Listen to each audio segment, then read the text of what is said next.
Mr. O'Brien, transport him directly to the bridge. Aye, sir. Energizing.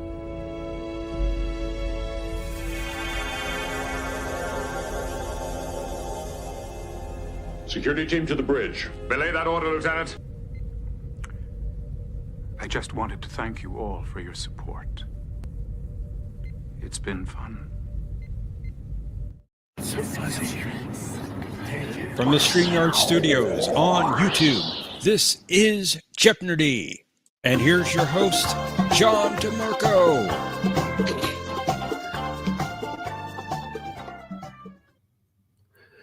Greetings, everyone, and welcome to this week's edition of Jeopardy. We're glad you're here. And with us, as always, is our co-host, Professor Brainy Specs. I'm here somewhere. Hi, John. Hey, how's it going? It's not too bad. Not too bad. A little technical difficulties tonight, but we'll explain that here in a minute, I'm sure. Indeed. I want to say a quick hello to everyone in the chat, and then we'll bring up our contestants for round one. Mercer was in here, I believe, yesterday, and it looks like he's back, so I'm glad he made it in. Say greetings also to OmniCast, our current returning champion, so I'm sure we'll be hearing from him soon. Hello also to Trackmaster Mike. Glad you made it. Welcome also to Brad Wolf. Good to see you as well, sir. Welcome to the Trek Reviewer. Glad you're here. Greetings also to Anna. Welcome, as always. Hello, Thomas. Glad you can make it in. And hello also to Eric Sonder. Good to see you as well. It looks like we have 3 contestants for round one. But if you would like to be in one of the later rounds, you can go ahead and click on that link that's pinned at the top of the chat. With that said, we'll go ahead and bring up our first 3 contestants. Let's welcome OmniCast. Looks like he's seen better days. Oh, dear. Well, also to Mike and to Feathers McGraw. Was that office party a little too rough today, Omni? Or yeah, I'm not feeling so good. I always love the brown Borg uniforms. You only see them in that episode and an emissary. Just come and take some pieces off of me. I'll feel right. I feel better, please. How are you, John, Professor? Doing well, thanks. How about you? Very Not well. too bad. You. Good. Not too bad. It is Good. snowing here big time. Yeah, over here too. It's coming. You're right. Tomorrow I got to drive to New Jersey to drive my friend back to the airport. I'm sorry to hear that. Yeah, he's been dealing with all this. We had his mom's funeral yesterday, so I was glad to help with that. And tomorrow he's going back, so I got to drive him to Lehigh Valley Airport. Okay. Hopefully the weather will clear up by then. But I'm here. I didn't go over there tonight. I'm here, and I was Good. driving home last night, and I thought last night was Friday, like because I was tired. The whole thing lasted all day, and I was driving home. I'm like, am I going to make it to Jeopardy? I'm like, because I thought last night was Friday. It just threw me off. Good to be here. Glad you made it. Thanks. Hope you like Must my be new some avatar. timey-wimey thing going on. Yeah. Well, I had off Thursday. I had off Thursday because of bad weather. So yesterday kind of felt like Saturday. Ah, okay. You see what I mean? Like I do see what you mean. Yeah, it kind of felt like a Saturday because I had off Friday. I had off Thursday and it felt like a Friday. I wish I had Thursday off. Yeah, me too. I wish I had it off every week, but I'm ready to give it a shot here. I haven't watched as much Star Trek as I want to because I'm going to start watching more of a different show. Okay. That has a car that talks. Oh yeah, good choice. So you're going to watch Voyager. That's not really Star Trek, is it? Oh, you mean Car the Kazon? Jal Cardane? Yeah. Is that who you're talking about? Yeah. Okay. he's talking about the Disney Pixar Cars franchise. Oh, Obviously. Cars. Okay, Yeah, gotcha. yeah, They said yeah. car. Okay. Yeah. Right, that's what we meant, right? Well, we do have a slight technical issue this evening. What's that? Cosmo Buzz is not working for whatever reason. Really? So we're probably going to have to use something else, maybe Discord, I'm thinking. Okay. The three of you, if you'll open up your Discord, get it ready, and Could do that. Oh yeah. I don't know what That's- his costume was just for Final Jeopardy. I'd be lucky if I even make it that far. oh, you'll make it. Don't say that. You'll make it, Feathers. Yeah. So like my avatar. you'll probably have to private message me your bet amounts as well as your response Okay. for final. All right, I got you on here, but how do you private message somebody? I forgot. It's the top left, right? You go to Yeah. direct messages on the top left, the purple. Let me just send you a message, and I'll see if you get it. Yeah, I'm looking. There you are. I see you typing. In fact. Okay. I want to just make sure you got a new unique message. Okay. Gotcha. Cool. Got it. All right. And that works. Okay. Then you could just copy and paste the answers from the private message into the Jeopardy thing. I should be able to. Yes. Or retype it. Yeet. That's what I do with Cosmo Buzz anyway. So. But you just retype it. No, I copy paste. Okay. I've had trouble copy and pasting from sites that have a colored background because then copy and paste will have a colored background. Like if I copy and paste somebody's post from Facebook and email it to myself, it comes out all messed up. Wow, I love your background, John. That's one of Thank those you. TOS sets. You know what I was reading? Good episode. When they do like a shuttlecraft on TOS, it's not the actual size it would be. It's probably about 30% smaller, but they didn't have the technology to do a full-size shuttle. So when you see them walking toward a shuttle on the set, it's obviously not going to match the inside in terms of dimension. They just hope that back in the 60s, as long as they looked like they were walking toward a shuttlecraft, it looked okay. Like in episodes where they actually have a shuttlecraft on a planet. Well, are the three of you ready to Yeah. play? Oh yeah, let's do it. Let's do it. Hey, Mike, how you doing? Good, Mercer. How you doing? Yeah, it's been a tough week, but it's good. All good. I hope it gets better. Thanks. Let's play Jeopnerdy.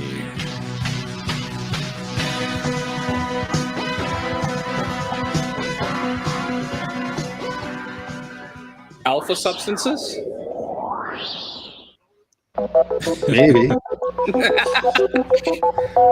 A distinct possibility. First category, the Universal Translator in TOS and TAS. Okay. Next, we have permission to come aboard from TNG and DS9. You will be provided with the episode, and I want you to tell us which character asked for permission. Okay. And we're picking up music from someone. What? It ain't me. Love, they're picking up your phone reels. Sorry. For our visual category, we have computer screens from TNG's Did we hear season this 6. I want you to identify the episode. Next, Reginald Barclay. Broccoli?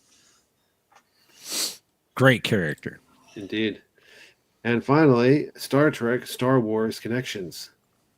Oh, sweet. All right, Omni. Yeah. Boy, are you sure you think you can play? I mean, you're on the floor. And I'm a little disabled, but I'll be you- fine soon. Once someone takes some pieces off of my face and body, I'll be fine. Maybe Feathers I will- could use those pieces for his next device to get revenge on people. we're just floored by the ratings of a new production that just released 2 weeks ago. So it's overwhelming. It's overwhelming, to say the least. Yeah. Okay. It's All right. overwhelming the tomato meter. You get to go first, Omni. Let's do permission to come aboard TNG and DS9 for 1,000, please. 1100101. So you want who is asking to come aboard? Yes, Who is Commander Quinteros? that is correct. Wait a minute. Wasn't that a Voyager episode? It was. He was This also is in TN Mud's Women, right? That This is is true as TNG well. and DS9. You Gideon. got this in the wrong category, John. Yeah, I'm not perfect. Oh, okay. Mike, welcome to the game. It's your first turn, sir. Thank you. Let's do computer screens for 1,000. I can't see that. What is that? So I'm providing you with the episode. Yes. That's it. Oh goodness. What is chain of command? Very good. Nice. All the computer screens are season 6. Okay, yeah, they are. Okay. Yes. I couldn't remember as soon as the picture came up if it was just from any season. Man, that would be hard. Yeah, indeed it would. Indeed. I'll try. Feathers McGraw, welcome. It's your Thank first you. turn.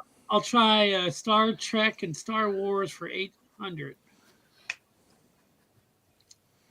The vessel that transported this Bajoran criminal to DS9 had departed from Alderaan Spaceport. Oh, what was his name? Oh man, I wish you'd asked me the spaceport. Because I remember it on the screen. What the heck was his name? Judan. I don't think it was Judan. I'm gonna pass. I don't want to risk it this early. Omni. Pass. Mike. Pass. Who was that? That was Ibudan.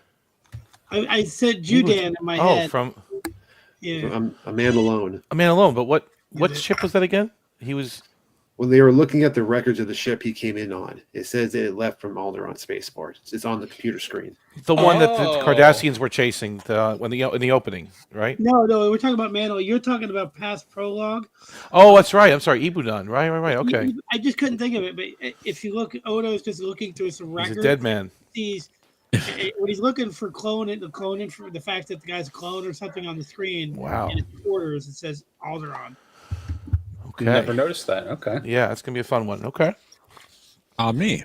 Let's do permission to come aboard for 800, please. Broken Link. That would be who is Garrick? Yep. That's correct. Well done. Is that Mike. romance with that weird looking girl? Like, she was cool, but she didn't seem a good match for him. Let me try Reginald Barkley for 1,000. Stupid. When Barclay was convinced he was suffering from transporter psychosis, O'Brien reminded him that there hadn't been a case in over 50 years since this transporter component had been perfected. We just watched this recently with Cinnabon. Which component was it?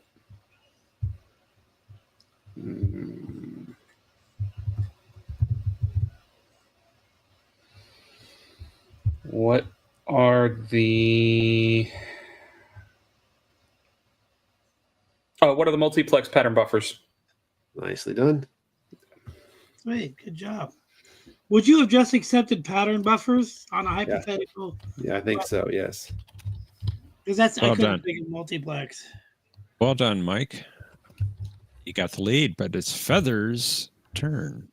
Let's see here. I'll do computer screens for 800, please.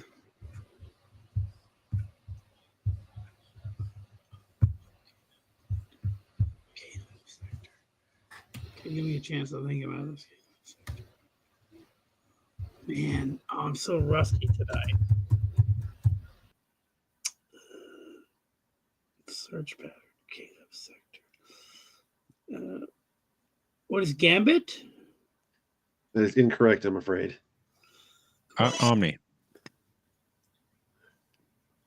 Omni. I didn't realize I was even muted there. What is Face of the Enemy? That's correct. Oh, They're searching for the Romulan ship. Search for my brain, please. Unfortunately, Gambit was from season 7. Yeah, I thought so too. Even as I said it, and even when I said it, I knew I didn't even give the part number, but I just wanted to take a guess. And yes, thank you, Brad Wolf. Please no correct answers or hints in the chat, but goof off questions, those are fine. Omni. Let's do permission to come aboard for 6, please.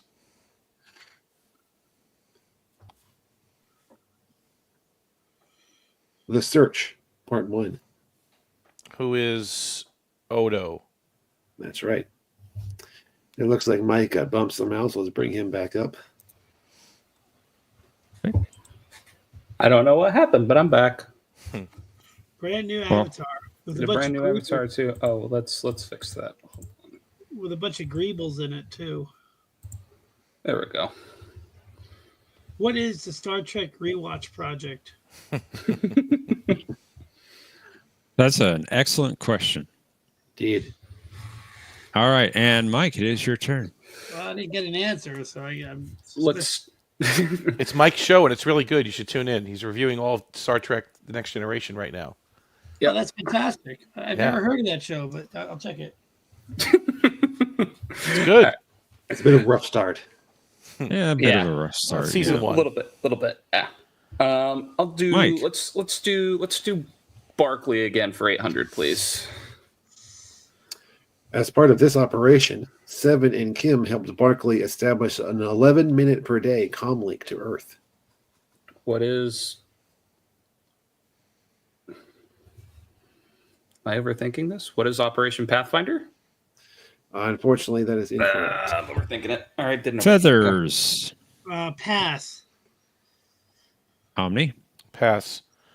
What is it? Hyper subspace or something? That was Operation Watson. What? Watson. Oh yeah. Okay. All right. That's from author. I'll take Star Wars for 1,000. All right, Feathers, you got it. A decade prior to providing the voice for Boba Fett in The Empire Strikes Back, Jason Wingreen portrayed the ill-fated Link in this episode of TOS.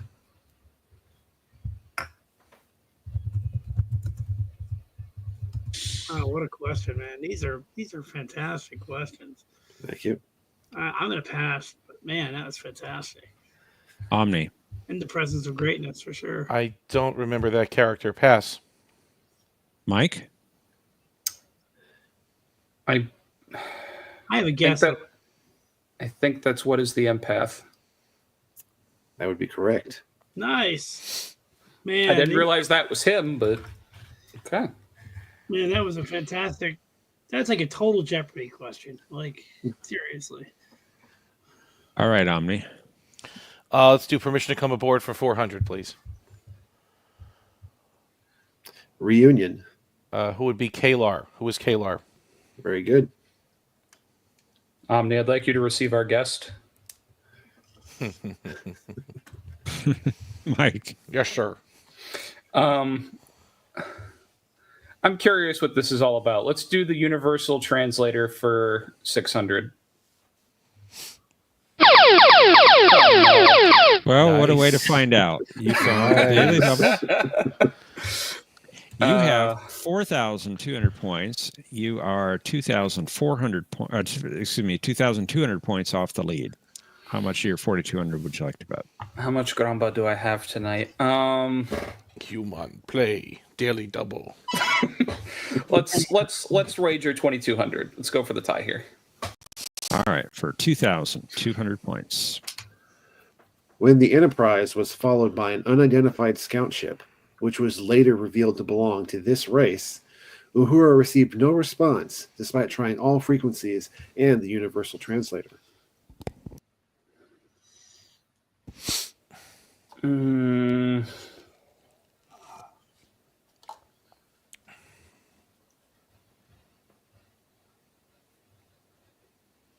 What are the Andorians? I'm afraid that is incorrect. The correct response was the Orions. The Orions. It's a little tricky. I was Journey to Battle. I was hoping. Oh. Yeah, I knew that's what it was. And I thought it was Andorians. Well, that's the thing. It was kind of like tricky because you think it's the Andorians, but it's actually undercover Orions. right? Like it's an Yeah. actually, they made it think like they made you think it was the Andorians. Yeah, there was an Andorian disguise. I mean, an Orion disguise and an Andorian. That's true. why I got. Mhm. Oh well. All right, Feathers. 600 for Star Wars, please.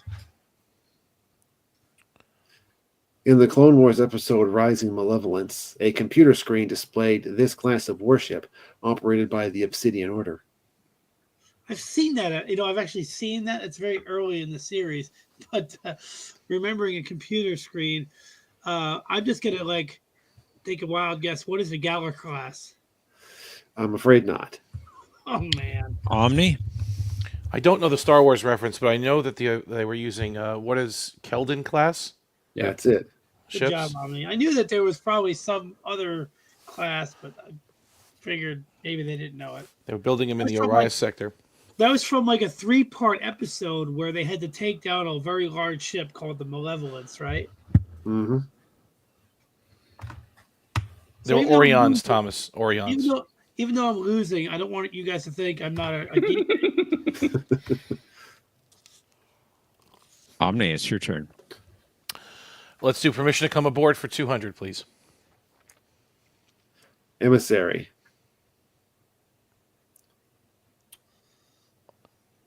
That would be.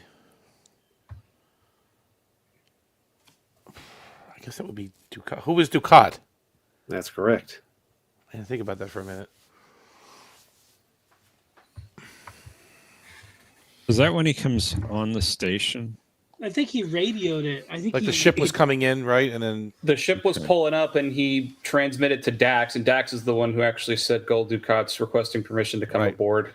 Okay, I And then forgot they that. show they show this awesome close up of like the doors opening, and then his face takes up like the entire screen. Yep. Great shot. All right, Mike. Mike, it's your turn. Face of evil. Let's do computer screens 600, please.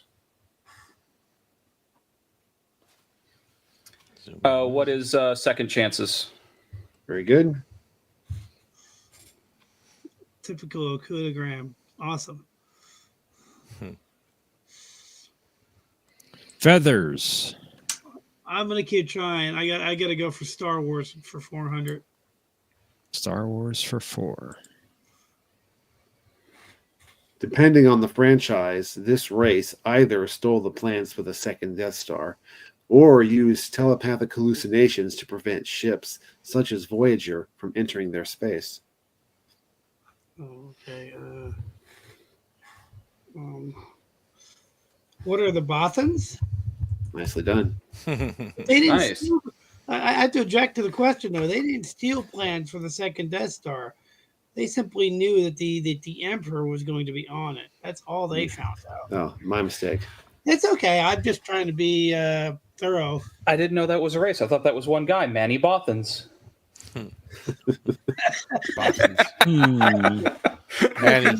From my understanding, they found out was that the Emperor was going to be on it as it completed the construction. They didn't need to steal the plans because the ship was the Death Star was still being constructed. So they just entered the Death Star. They just said, "There's a hole in it somewhere. Let's enter it." That's true. That's how I interpreted it.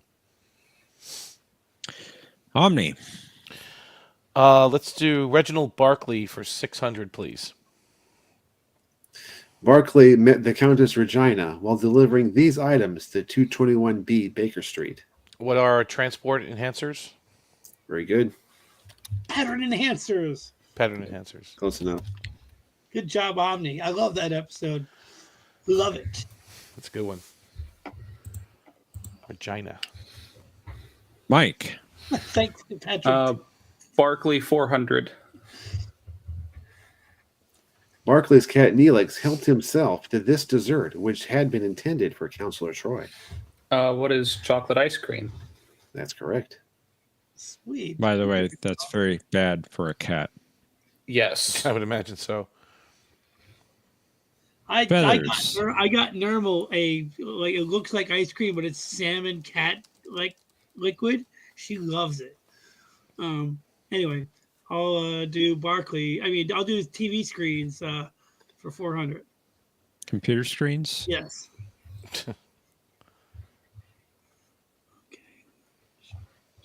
Oh, well, what is what the episode? What is relics? That's correct. Got it. I bet you a bottle of scotch. You're right. Yep. The Janolan is pretty cool. Yeah, it's a cool ship. Omni. Let's do Reginald Barkley for 2. Other than Data, Barclay was the only member of the Enterprise crew whom this fierce warrior seemed to like. Who is Spot? That is correct. I was going to say Lore for a second, but all right, it's Spot. That's right. They don't come more fierce than Spot. I will feed him. Mike. Let's do Universal Translator 800. All right. Sorry. Spock's mental abilities, in combination with the Universal Translator, helped convince the matter-energy cloud not to consume this inhabited planet. No idea. Pass. Feathers. I know what episode, but I'm going to pass on the planet. And Omni. Doesn't ring a bell. Pass. Is that Alpha Centauri? And no, in this case, it was the planet Mantilles. That could almost fit in the Star Wars category. Antilles, right? Yeah. Just about. Wedge.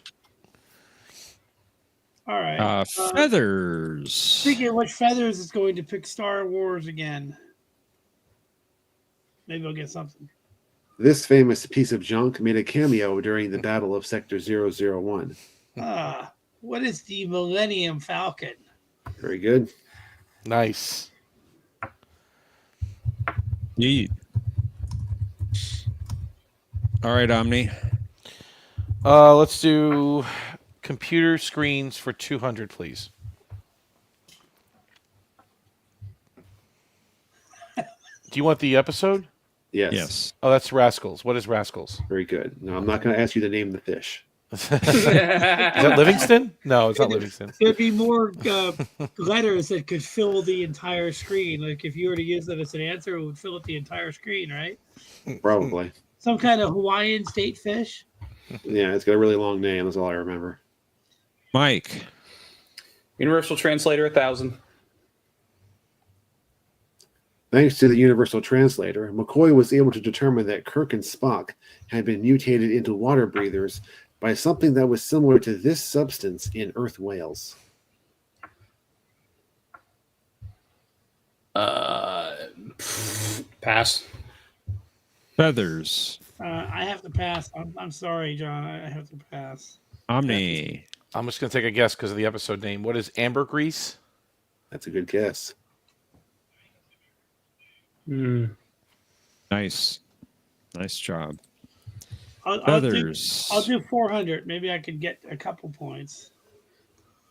After the death of all personnel at Memory Alpha, Kirk employed the Universal Translator to explain to these beings that physical contact was fatal. I'm going to pass. I'll let Mike. I'll let Omni. Who is the Zatarians? The Zatar? That's right. Zatarians. And you get the last clue, Omni. The first specified use of the Universal Translator was to communicate with this energy being, which had rescued Zephram Cochrane. Who is the companion? Very good. That's the episode I was thinking of when you guys talked about an energy being. I got them confused. Good job, Omni. Good job, Omni. All right. Fire up. All right, so no, we're not doing Cosmo, right? We're doing Yeah, Cosmo. Discord. Okay. At least last time I checked, is not working, and problem. still appears to be down. All righty. So we're going to use Discord. Let's go. Let me go. So if you could please tell me how much you would like to bet, and let's bring up the category. How much you would like to wager based on this category? Captain's log.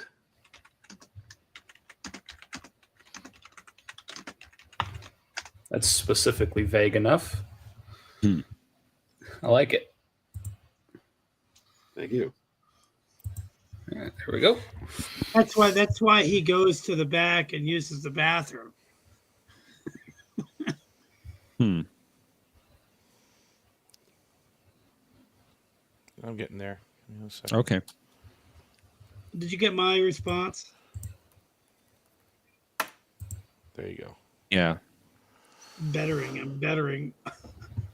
Can't even spell. It was fun while it lasted. No problem. It was fun while it lasted, guys. Here we go.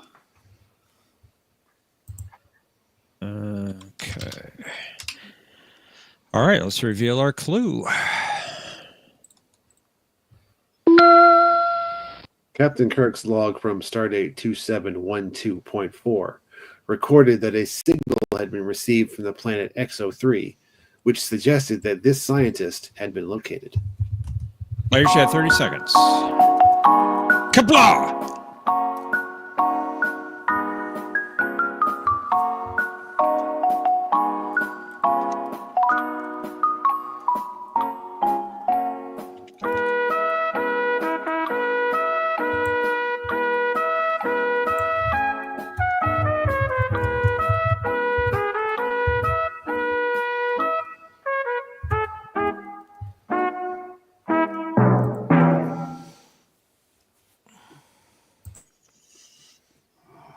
Okay, let's get your responses in.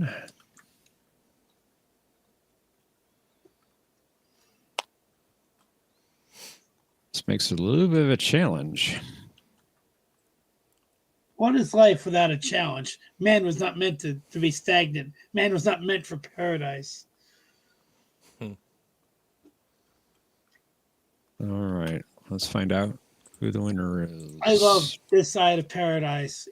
I love that episode. Feathers McGraw. You had 600 points entering final Jeopnerdy. What was your response to the clue? Who's the great Cornholio? Thanks for the great game. Great questions. Well, you're welcome, although unfortunately that is incorrect. Sorry about that. How much was your wager? Cornholio. All your points, taking it back to 0. Sorry about that, Feathers.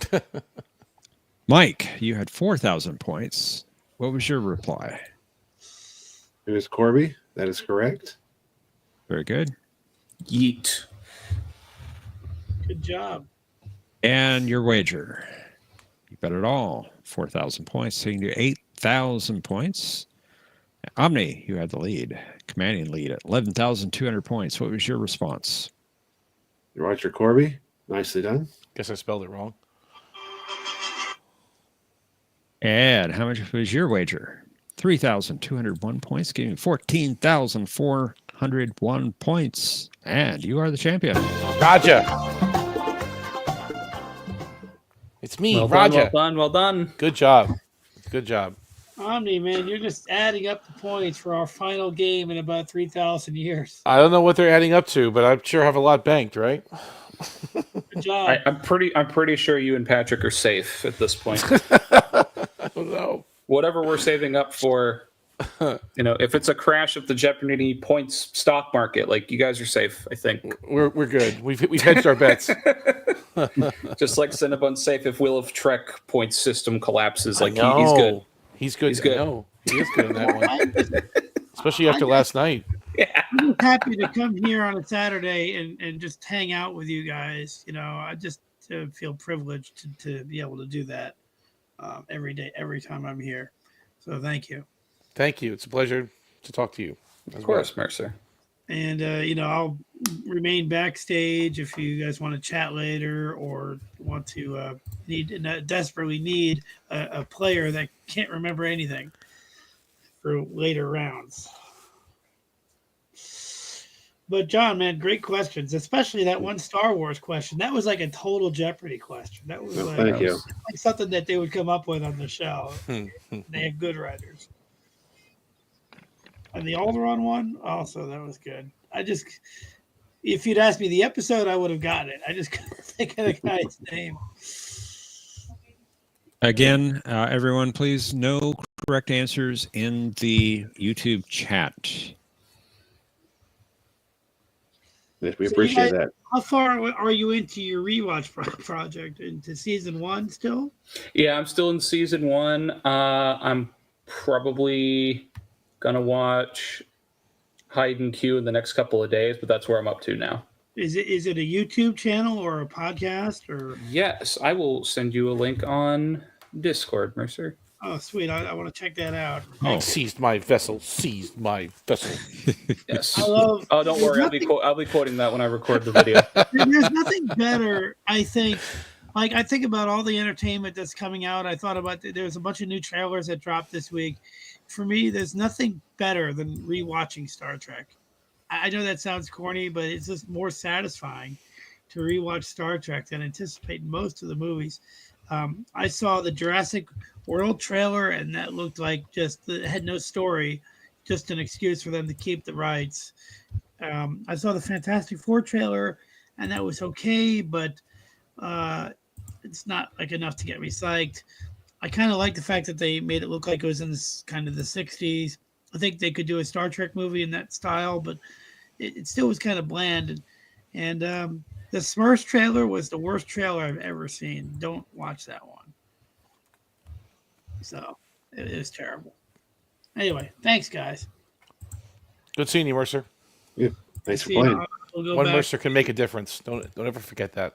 Yeah. All right, where is it? I didn't get the message yet. I don't think. Did you send it yet? The I haven't sent it yet. Which... no rush. John put it in the chat as well in the YouTube chat. He put a link to Mike's thank you, John. Mike's channel there. John's good like that. Yeah. No problem. John's good at a lot of things. Oh, there it is. Justice. I love justice. What is justice as simple as a rule book? Right? Is that what he said at the end? What is justice ever simple as a rule book? Mercer, I'll just tell you, I'm going through each one. Yeah, I've got like 6 elements of every story: character setting, plot, theme, tone, and then any technical stuff: acting, writing, directing, like any of that technical, like behind the scenes stuff. So I'm giving each one a plus, a neutral, or a negative, and then we add it up at the end and give the episode a score. That sounds like a great way to do it. It reminds me, I won't mention names, it reminds me of somebody else's objective, subjective way of reviewing movies, which he's only used twice, but it's a great way of reviewing movies. I won't mention his name here, but people might know who I'm talking about when he did TLJ, and recently he's doing Section 31. You can say Salty's name. Oh, I can? Okay. Yeah, it won't offend us. Okay, I like that review method. He is a little different than yours, Mike. But what he does is he goes through the movie like it's a commentary track, and every time something good happens, he puts it in the positive. Every time something bad happens, he puts it in the negative. He doesn't know the score until after his review is over, and I think that's kind of cool. It's a little different than yours, but it's still pretty cool. I'll have to check it out. Yeah, he's only done The Last Jedi, and he started doing Section 31. He might have done a third movie that way, but I don't know. Anyway, I will stay backstage. I'm going to watch the rest of the game for sure. Sounds good. Excellent. Want to put you backstage? Yeah, can you butt me back? I don't know how you do it. Yeah, I'll send you back. Okay. Catch you later. See ya. Thanks, Mercer. Looks like we have 2 players for. I thought we had 2 players for the next round. Looks like one of them disappeared. But in the meantime, we can bring up Patrick, who is joining us. Greetings. Hey. Hello. Hey, Patrick, what's up? Hello, Patrick. Howdy. Well, as normal, I fell asleep. So. Well, you're nice and rested. This is good. No. There you go. Still not rested. You see, we kept you up late last night on Wheel of Trek. You see, we kept talking and talking and talking and talking and talking. We kept you up. Incredible, unbroken sentence. Moving from topic to topic. No one had a chance to interrupt. It was quite hypnotic. Dr. Fassbinder. It was I probably crashed just 20 minutes before you started, and well, maybe in half an hour before, but at least yeah. Yeah. So no preparation at all. We'll do it live. We'll do it live. Yes. I wouldn't say John is being particularly sadistic tonight with the questions. They're thank you. They're good. They're not torturous. Yet. Yet. Yep. And we do have another player in the back. Okay. Well, I We will have go a couple backstage then. players. Okay, excellent. Good pitch backstage, Mike. Thank you. Good seeing you, No Mike. problem. Thanks for letting me plug shamelessly. Of course. We'll rewatch the first round, but that's later. It looks like we might have a new player joining us for round 2. So let's say hello to Keith. Glad you could join us. Keith, welcome. Captain How are Keith. you? It's an honorary title. Only captains here. That's right. We are captains, aren't we? I forgot about that. Yeah. You and I are. All right. That's good. Are you? Yeah, I actually host the Trexperts Roundtable podcast, and I stumbled onto your StreamYard stream by accident today on Facebook. Excellent. Wow. Excellent. We're glad you could join us. Are you guys doing another round of trivia? It's a happy Yes. accident. Yes, we are. We are. Oh, cool. Keith, do you have Discord by chance? Do I have Discord? I may have the app on my phone, but I've never actually used it. Okay, we are having trouble with our normal way of playing the final round, so we've come up with a workaround of using Discord. It's for the final Jeopnerdy. Okay. Patrick, didn't you have another buzzer thing you used? What was it called? Yeah, but you can't type answers. You can't. Oh, that's right. It didn't have any typing capabilities. It's just a pure buzzer. It's not a. Yep. Okay. Yep. So no joy there. Yeah, Let's look I you was. Sorry. I was scrambling to find a different buzzer system that had a typing tonight, but Okay. a typing section, but couldn't find What's one. wrong with so? Wow. Uh, Wrong with the it? server, Go- the server's down. Server's down. Listen to us. We need a universal translator. Right? So I'll need to restart my my other computer then. Do you? You always said that it was in my backyard. So It is pretty well. It's across the border. It's 12 miles away, right? It's it's in Germany. Something like that. Yes. What I was going to suggest, Professor, if it would make things easier, that if Omni and Patrick could use Discord, but Keith could use the private chat for Final Jeopardy. Okay, we can do that. Yeah. Keith, so it's going to work a little bit different for you. You'll have to wait to put in your answer in the private chat of StreamYard until I tell you to. That way, the other two won't see what you're responding with. This is just for final anyway. It's not for the game. Yeah, it's just for the final question. Keith, are you there?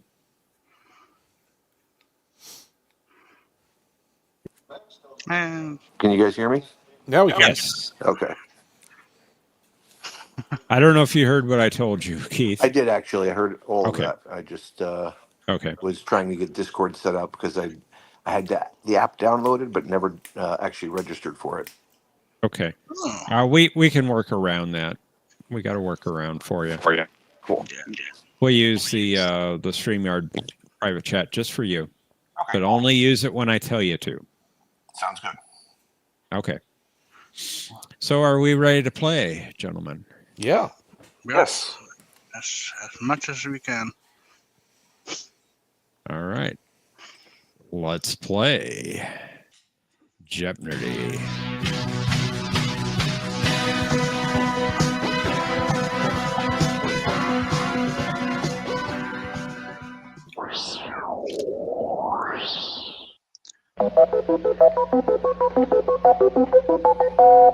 Shall we give Keith his name in the board?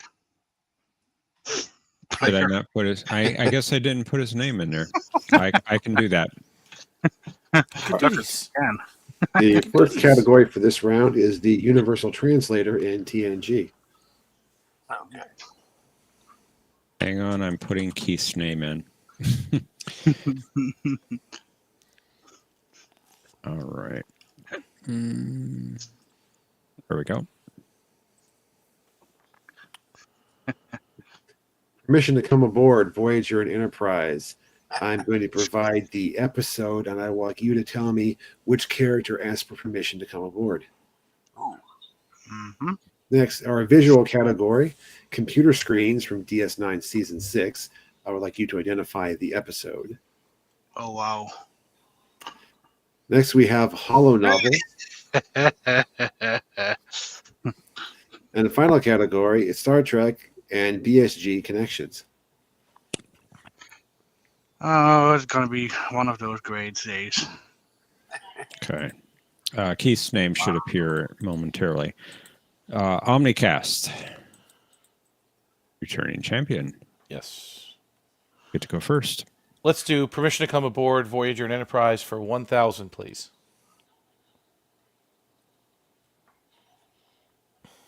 The Catwalk. Who was Tagram? Very good. I'll take obscure Enterprise episodes for 1,000, please.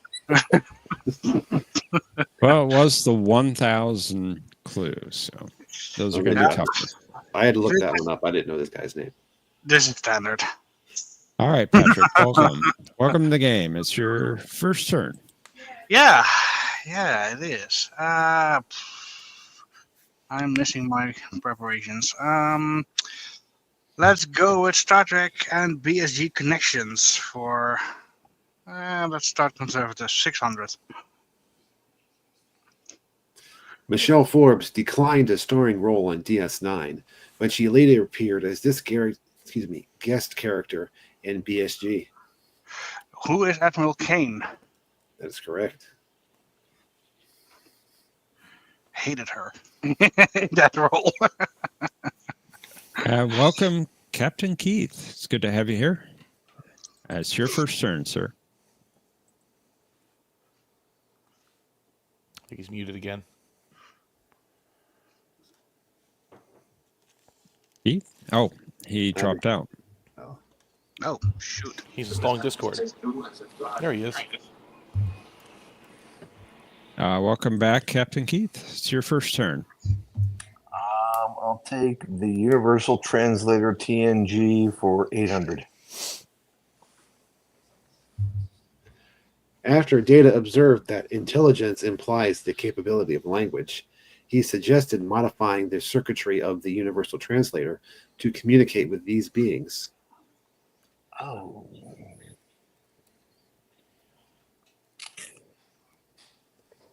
With the exocomps. Unfortunately, that is incorrect. I knew that was wrong. Omni. I'm going to take a guess. Who are the nanites? That's correct. Yep, that's what I would have thought. What are they? And just so you know, if you weren't aware, Captain Keith, is that if you don't know the answer, you have the option to pass. Oh, okay, I'll do that. Yeah, not like I haven't seen enough Jeopardy. I knew I was going down for that one. Nice steal, Omni. It's your turn. Let's do permission to come aboard for 8, please. Fair trade. That's Station Manager Barat. Who is Station Manager Barat? That is incorrect. Patrick.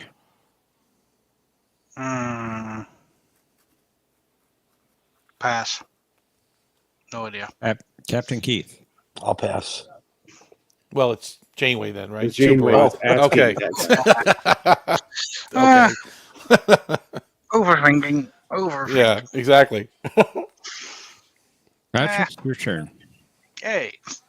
Let's do the BSG connections for 1,000 this time. This prison ship from the Colonial Fleet was named after a vessel mentioned in the episode The Conscience of the King? Yeah, I did. Oh, So the steps in the walkway. I don't know. I know that one. Oh, what is the Astral Queen? Very good. Took a second. And you took the lead, Patrick. Very good. Oh, wow. Captain Keith. Might be easier if you walk across the grass. Captain Keith? You all right?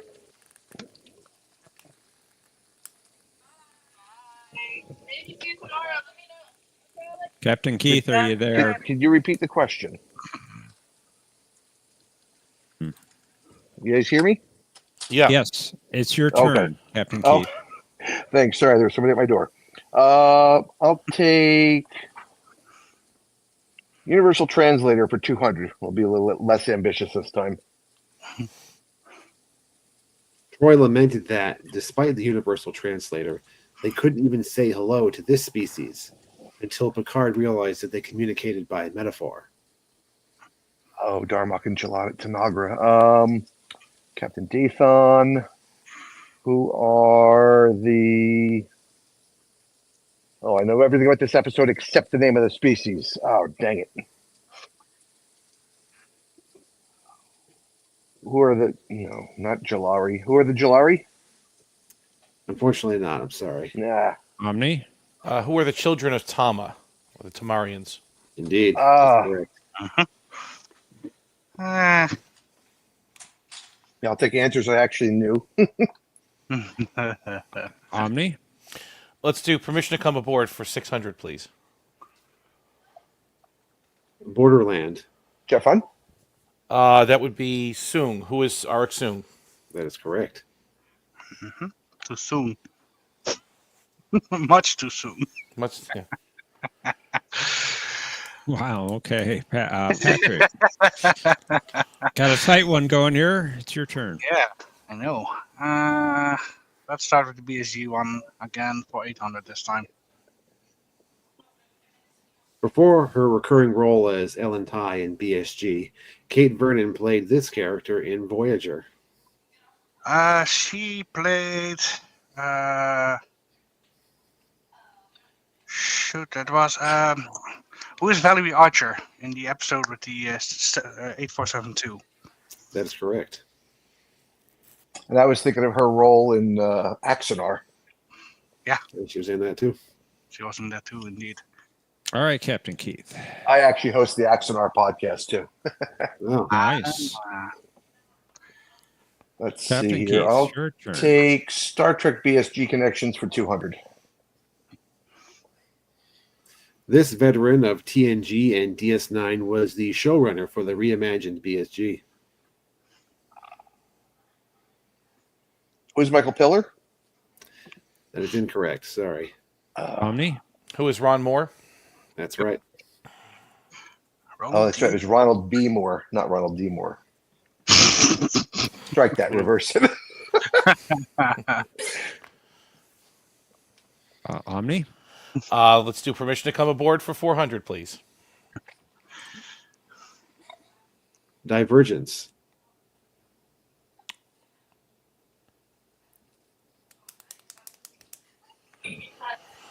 Who is Tucker? That's right. Mm-hmm. Indeed. Rich, I have him. Patrick. Hollow novels, 800, please. Nigel Dunlop helps Julian Bashir, secret agent, foil a diabolical plot. And what are we looking for here? Looking for the Title of the name. hollow novel. Right.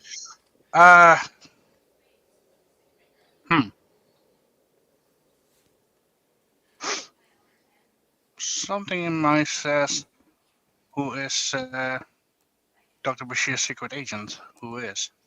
Dr. Brazil, I assume. I want something a little bit more specific than that. Then pass. Captain Keith. What is Dr. Bashir, I presume? That is incorrect, I'm afraid. That's the title of the Omni. episode, wasn't it?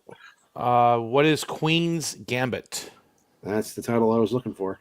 Yep, should have known. Should have known for making my own show, but nope. Still a close game, Captain Keith. Maybe you can Not for me. make It's some not. ground up. Make some ground up here. I'll take hollow novels for 1,000. There you go. A creatively titled. Oh, thank God! I was waiting for this one. What is Captain Fairhaven? You got to wait for the clue to be read, I'm please. sorry. I know you're excited, but let John read it. And you might want to change your answer after I finish reading it. So, a creatively titled Gothic romance enjoyed by Captain Janeway. Okay. Gothic. What is Arachnia? I'm afraid that is incorrect. Captain Proton and Omni. Spider Woman? Omni. I don't remember the name of that program. Pass. Patrick. If I'm not mistaken, that would be what is Janeway Lambda 1? That's it. That was what? Yeah. Is Fairhaven the answer to one of these? We'll see. We'll have to wait and find out. Omni. Could be. Let's do permission to come aboard for 200, please. Fury. Who is Kess? That is correct. Yep. Well done. Patrick. Hollow novel 600. Please. Shakespearean play, although not usually featuring the Orient Express.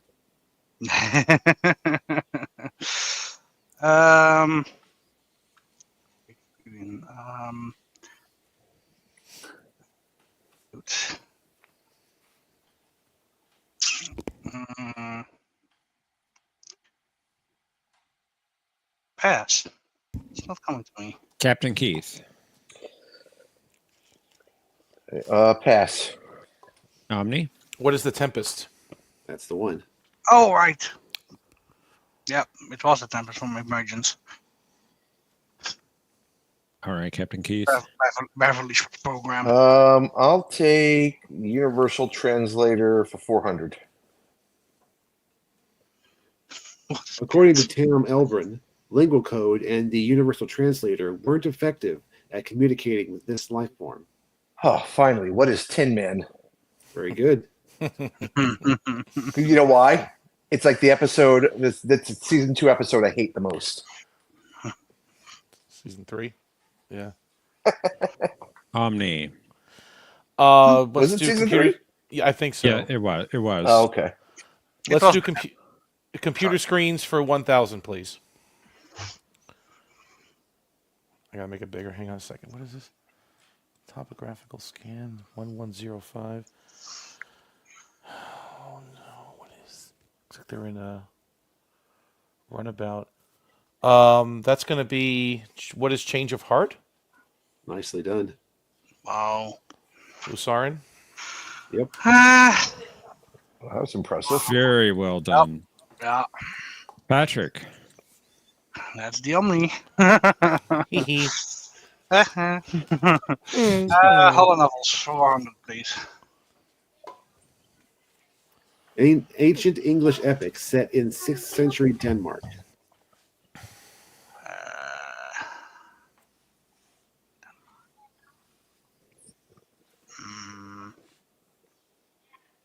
What is Beowulf? No. That's correct. Yeah. Oh, it is. Yeah. Oh. You know that. I think you were overthinking it. Yeah, Pat. seriously. Yeah. Captain Keith. That's I know you know the that. doctor gave himself his first name. I'll take Universal Translator for 1,000. After the Universal Translator came online, the native life forms of this planet expressed their disdain for humans as ugly bags of mostly water. Mm-hmm.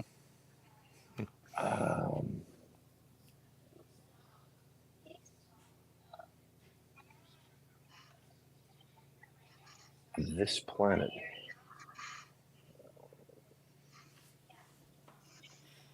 What is Delta 5? That is incorrect. Sorry about that. Omni? Ugly bags of mostly water. I remember the Pass. episode. I can't remember the planet. Pass. Patrick. What? Dude. Pass. I can't remember the planet name on that one. It was Valara 3. Valara 3, okay. What episode was that? Home Soil? Yep. Home Soil, yeah. And that's what I was thinking for the answer, but no, that's not what it's asked. Thomas had a creative answer. What is Canada? Yeah. A. A. A. A. All right, Omni, it's your turn. Let's do computer screens for 800, please. All right, you got the daily double. You have 8,200 points and the lead. You are 1,600 ahead of Patrick for second place. How much would you like to wager? 250, please. 250. Yes. Okay. Interesting wager. Mm-hmm. Mm-hmm.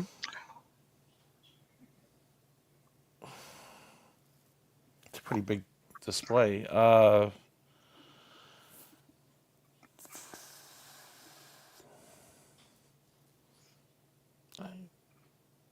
Maybe what is the sound of her voice?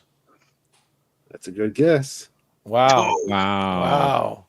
Oh, man. Because he's talking to Lisa. Yeah. Yep. Yeah, of course, Lisa. Yep. Too bad she was time shifted there. Yep. She was already dead. Mm-hmm.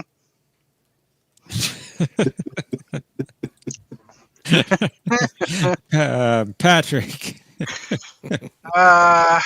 Let's go back to the BSG one for 400.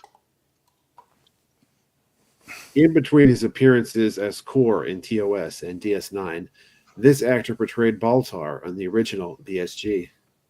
Oh, shoot, the original BSG.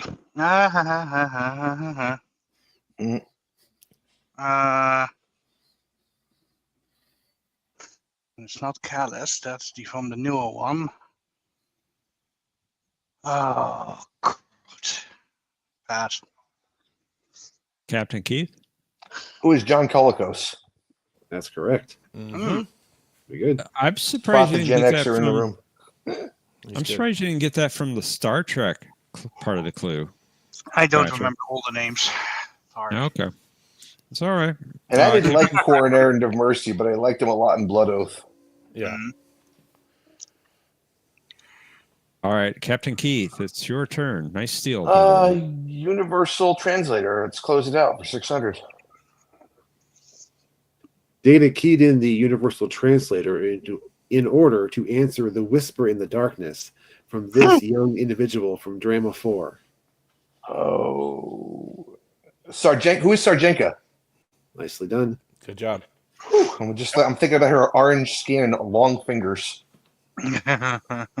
Indeed. Omni. Let's do computer screens for 6. Gotta make that bigger. What is that? Oh, okay. I think I know that one. What is Valiant? That's right. Of course, he knows the one that I also know. Darn it! The only screen since DS9. Sorry. No, that's no problem. You know it.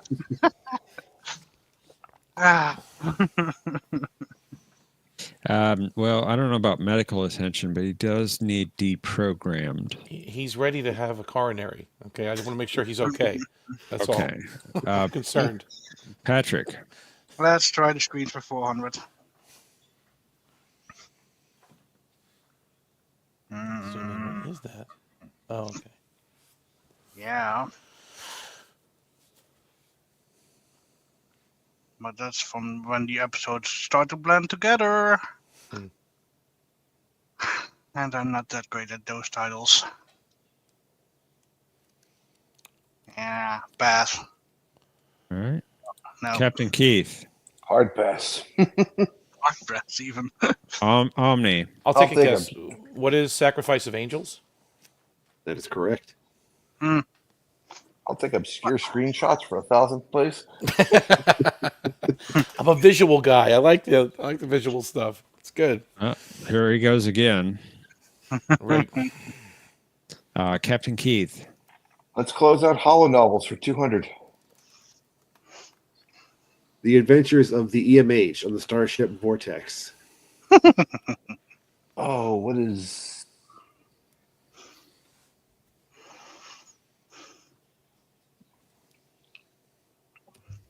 What is Photons Be Free? That's the one. All right. Ooh, yes. Well done. Bestseller. Well done. All right, Omni. Last clue. Here it Okie comes. dokie. I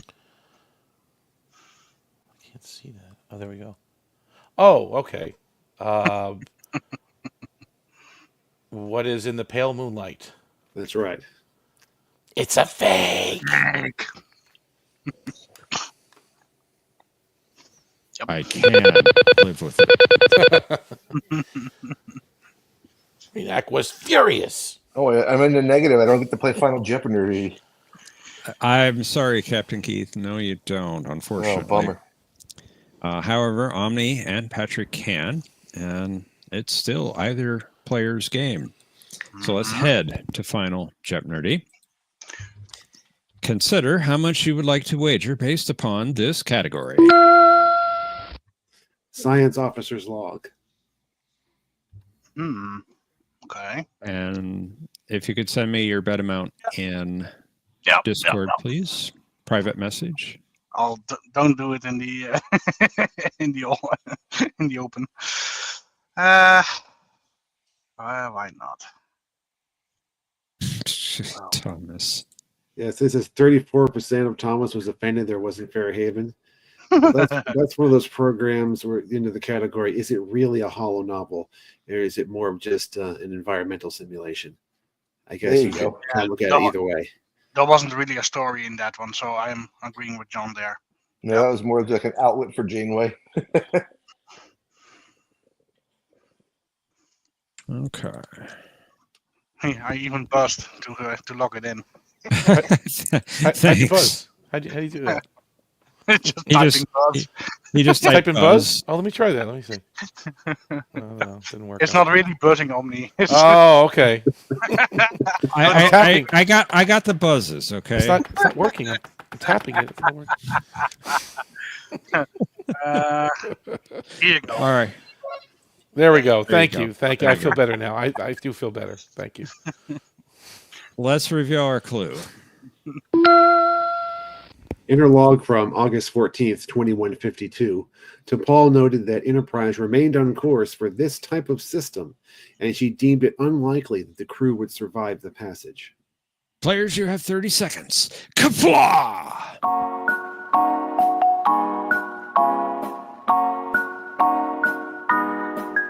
It wouldn't have mattered if I had enough points to play or not.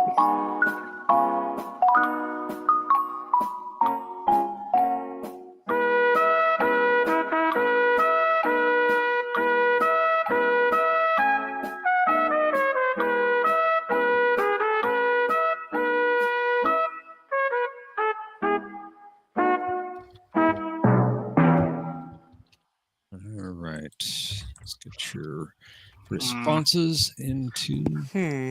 I am watching Enterprise and just finished season 3, but yeah.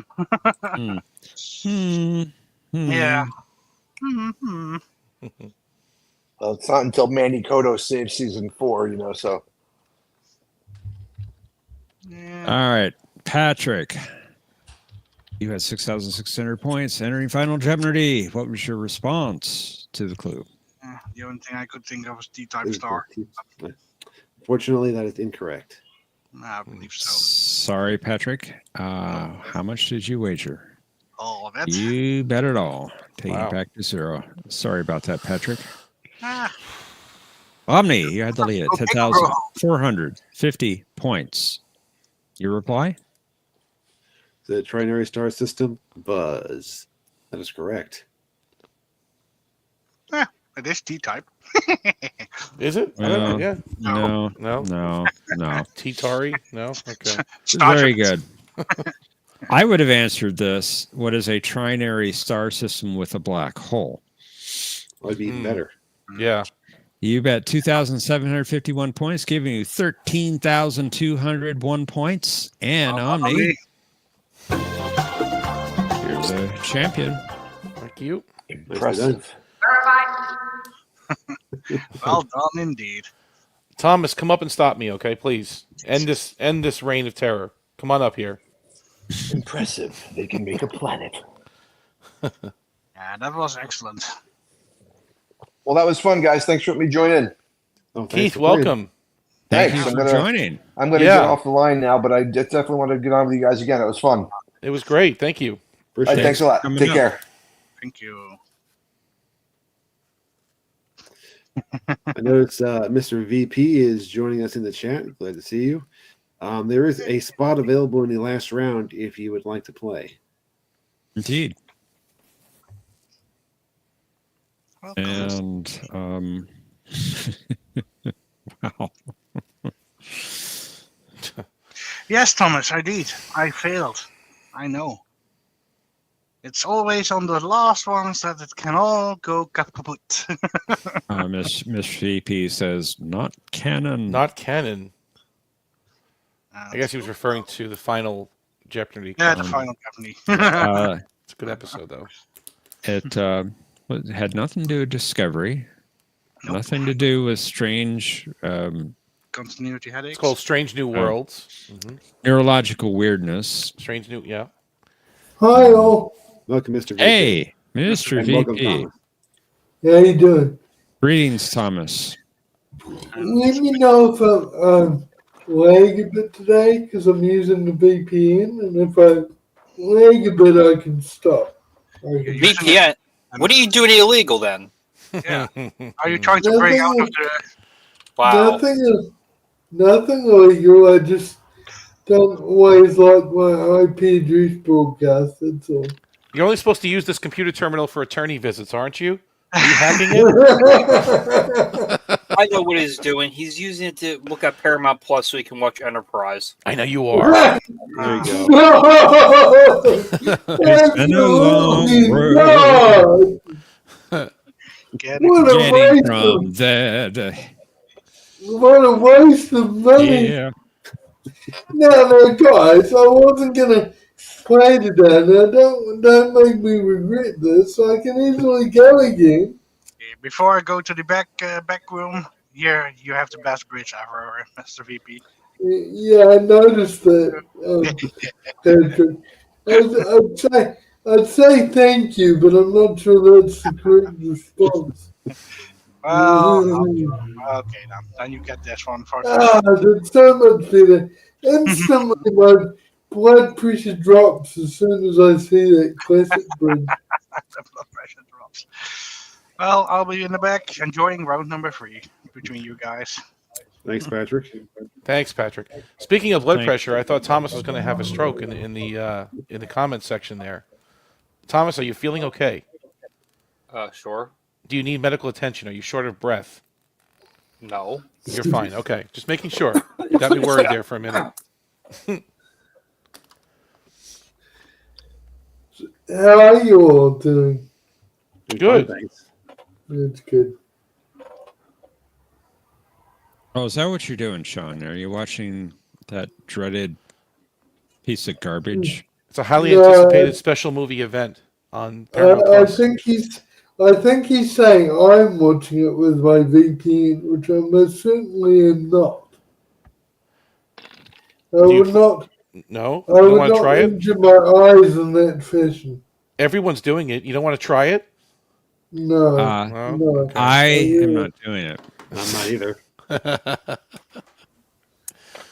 Yeah.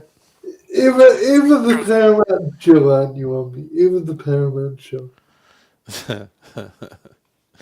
I watched it once. I still have to go back and rewatch it, but I haven't had I'm sure watching it is a crime against here on YouTube. Welcome to Wheel of What? Trek. What? We have an excellent show for you tonight. What then. was that? I think this has now become a crossover episode.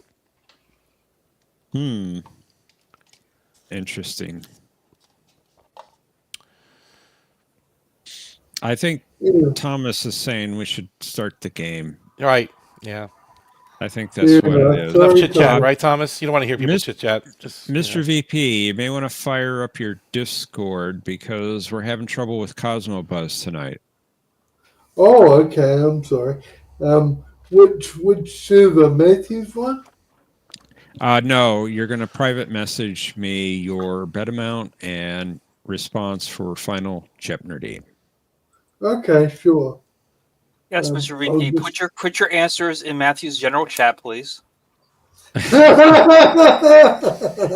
Don't listen to the Thomas. He needs help. On every question you have. You shouldn't sound that gullible, Thomas. I'm just about to send you a message, Jeff, just to make sure I'm getting through. Okay. I see you typing. That's good. I'm just a little bit worried about the VPN, but we should be okay. You seem okay. Yeah, you seem good. Smooth. All right. While he's doing that, let's start the game. Let's play Jeopnerdy.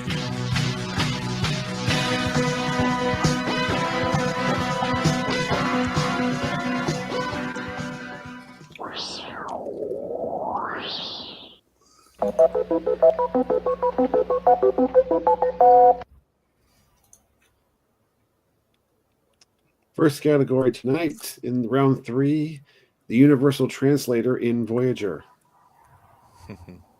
Next, permission to disembark. I'll provide the episode or movie, and I want you to identify the character asking to leave. Oh, I should have watched that video. Next, our visual category, computer screens, Voyager Season 6. You will be identifying the episode. Next, we have other holodeck programs. And finally, Star Trek and Superman connections. Cool.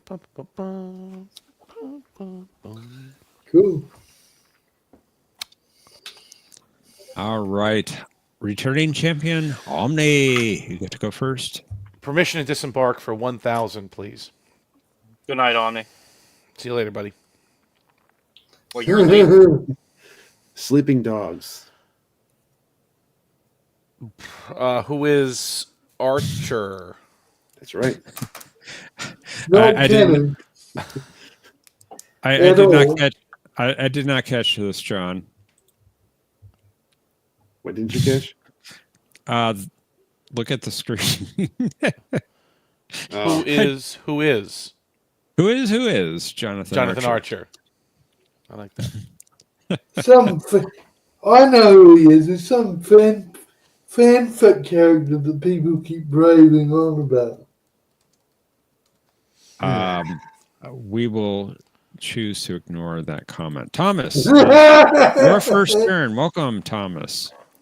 Holodeck programs for 200. Notable location on Romulus that Admiral Zarak knew well. Pass. Mr. VP. Pass. Omni. What is the Valley of Chula? I know it well. Indeed. I should have thought of that. I'll be right back. I think I heard someone at the door. Sorry, guys. Uh-oh. Okay. Janeway Museum of War Crimes. Come on, Brad. They would have a lot of exhibits. Oh, man. Here we go. And Jeff can be the librarian there. The curator of Janeway's Museum of War Crimes. Well, there may be a library with all the books written about it he can help with. A docent? Would be a docent or a curator? That's a good point, Mike. How could there be war crimes when there hasn't been a war? That's true. Yeah. Whatever you say, Golder Heel. Wow. Goldar Heel. I didn't know the Romulans loved Janeway. Wait, what? They do? There you go, Thomas. Mercer's telling you to cheer up.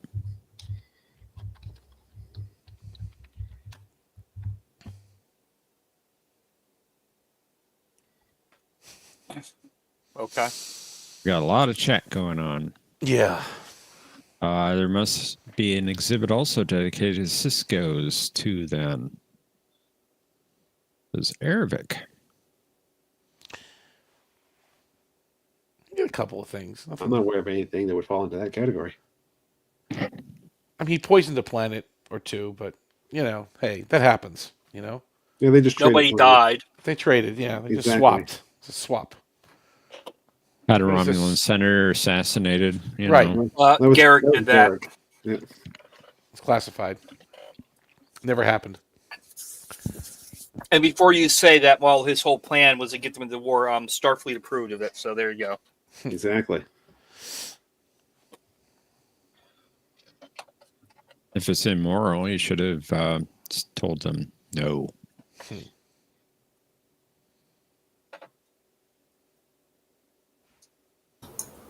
Back again, I was hearing things. There wasn't anyone at the door. Sorry.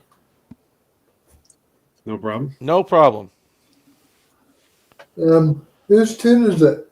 It is your turn, sir. Okie dokie. Holodeck programs for 4, please. Simulation enjoyed by Core that reenacted a legendary Klingon victory over the Romulans.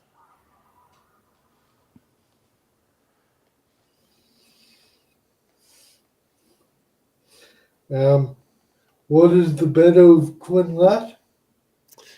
That is incorrect, I'm afraid. I think Omni. he's close enough. What is the Battle of Klak to kill Brach? That's the one.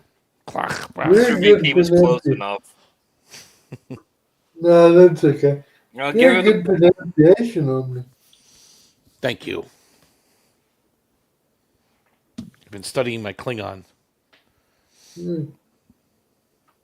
Omni, it is your turn.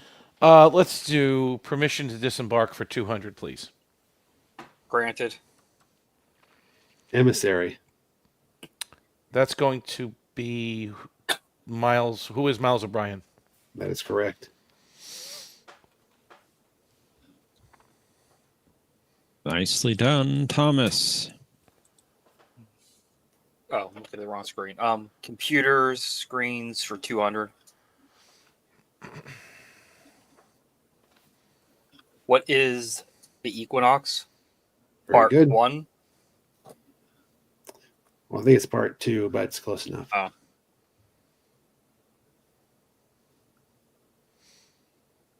Good job, Thomas. Mr. VP.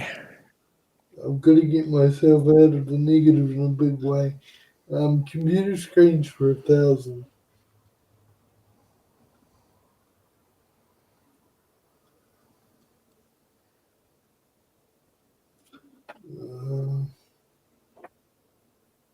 Pass.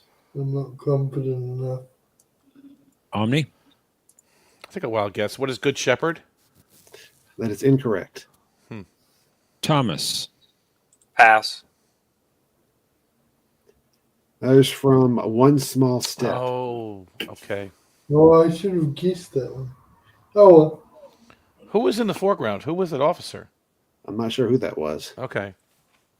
I thought it was Teles. That threw me off. All right, Omni.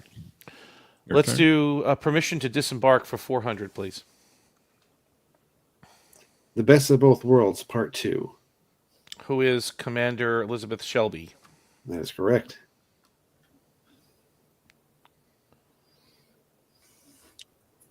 Thomas. Holodeck programs for 1,000. An athletic program featuring the volleyball gold medal team from 2216. Pass. Mr. VP.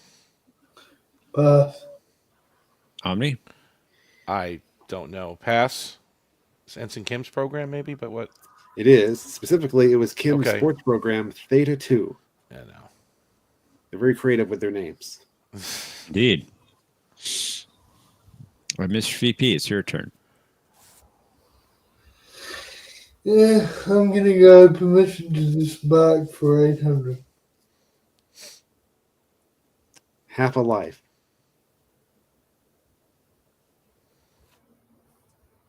I'm gonna.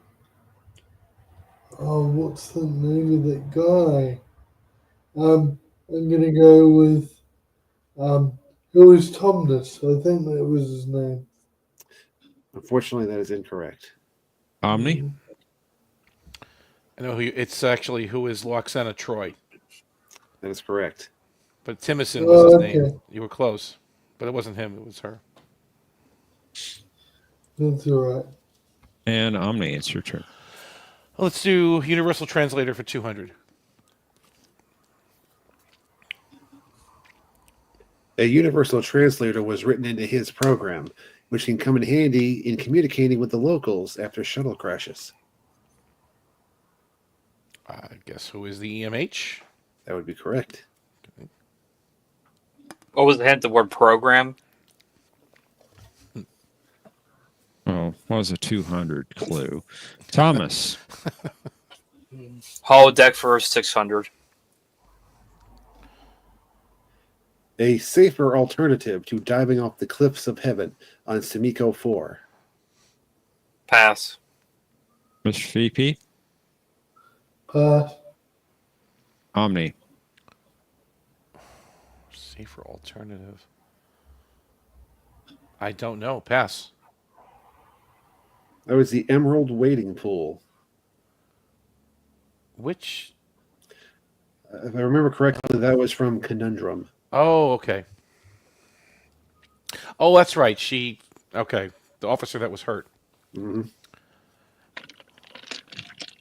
All right, Mr. VP.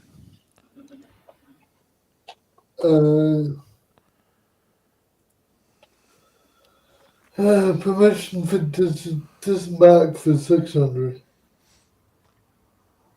The Circle.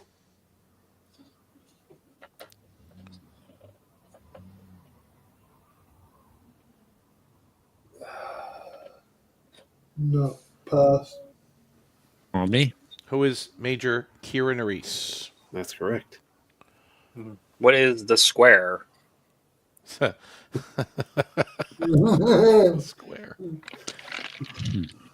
Yeah, funny. Omni. Let's do Star Trek Superman for 200, please. This composer, who would go on to score 4 Star Trek films, was Richard Donner's first choice to write the music for Superman 1978. But since he was unavailable, he recommended John Williams. Who is Jerry Goldsmith? That's correct. I did not know that, actually. Thomas. Williams got it. Yeah, me too. Voyager for 800. Which one? Oh, the screens.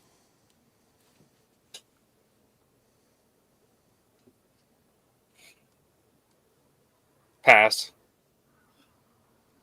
Mr. VP. Pass. Omni. Mineralogical database.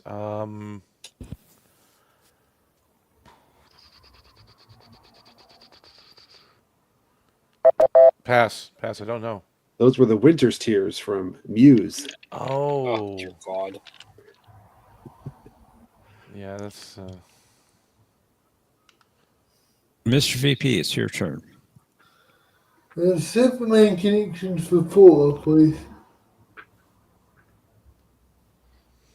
The character of Superman was directly referenced in this Star Trek episode. Really? No, I can't think of it. Pass. Omni? What is Shuttle Pod 1? That's it. Lake Sweet metaphor. John, I could see you smiling. Close to the non-canon reference, but there you go. You didn't catch that one, did you, Mr. VP? You didn't watch that one? No. No, unfortunately, yes, I have seen that one, and I agree with Darren that Chuck should what's his name? No, Trip should never wanted to light a candle to lighten the mood. That was ridiculous. So you did watch it. Wait a second. You're talking about a scene in that episode. You did watch it. Yes, I had the misfortune of seeing it. Yes. Misfortune. Wow. Oh dear. Omni, yes. rescue us. Yes, please. 400 for the Universal Translator, please. The Universal Translator helped Janeway converse with this group despite their different languages, such as Japanese. Oh, I know this one. Please pass on me. I know it. Pass. Really? Pass. Mr. VP. Really? The 37s. Nicely done. I'll give you that, despite the fact you did not pose it in the form of a question. We'll give it to you. Surprised I'm not being accused of collusion. Thomas? Not that it matters, but holodeck for 800. Yes, Brad. He finally admits the truth. He loves Enterprise. No, did you mishear me? Secretly. Did you mishear me, Mr. Chief Justice? I distinctly remember saying I had the misfortune. I heard you said no. You just said you had the fortune of watching it. The fortune. No, I heard that too. Fortune. Misfortune. Do I need to start spelling the words that I'm speaking? Mm-hmm. All right. Mike, India, Sierra, Foxtrot, Oscar, Romeo, Tango, Uniform, November, Echo. There you go. Misfortune. Do you copy? Is that your Wi-Fi password? You just blurted out there? I think he's initiating a self-destruct. Thomas, you said, I'm sorry. Holodeck for 800. Recreation of an exclusive Talaxian vacation spot. Pass. Mr. VP. Pass. Omni. Pass. Oh, you don't want to risk it, Omni. That was the Paxel Resort. No. Mr. VP. I'm really struggling with this game. I'm gonna go computer screens for 600. Look what Patrick typed, Mr. VP. Hang on. I'm gonna spell. Yes, Patrick. I love TNG. I absolutely love TNG. You love Enterprise, yeah, I know you do. No, TNG. What did you ask for? Computer screens for 6? Did you say? And you got the phonetic wrong for E. It was Eco, not Elizabeth. But anyway. Well, he's European. Okay, fair enough. What did you ask for? I'm sorry, Mr. VP. Oh, sorry. Computer screens for 6, please.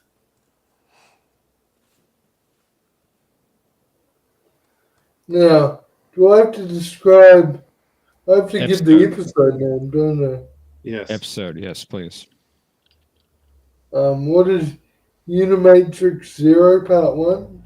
Is my guess? That's incorrect, unfortunately. Oh. Omni? Pass. Thomas. It's the one with the children, wherever that is. Pass. There was from Child's Play. Oh. Omni. Let's do 400 for computer screens.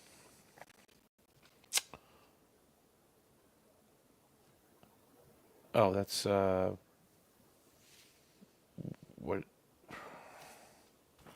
what is Pathfinder? That's correct. Okay.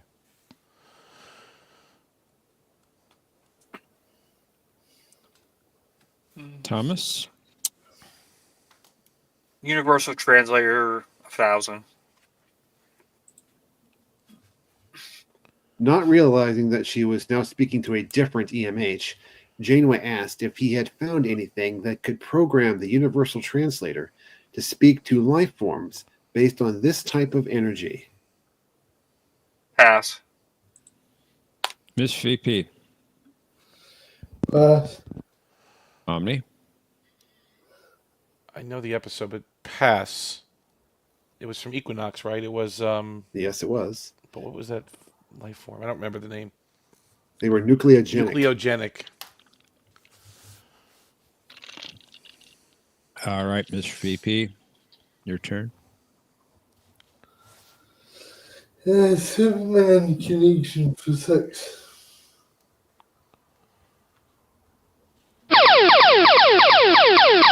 All right. All right, you found the daily double. You are in the negative, unfortunately. However, you can bet up to 2,000 if you so choose. Get you back into positive territory. I will, because I've got nothing to lose at this point. So I will bet 2,000, please. All right, for 2,000 points. Identify the Star Trek character who shared the same saying as in this scene. Well, they say confession's good for the soul. I'd listen to this man. Take him away.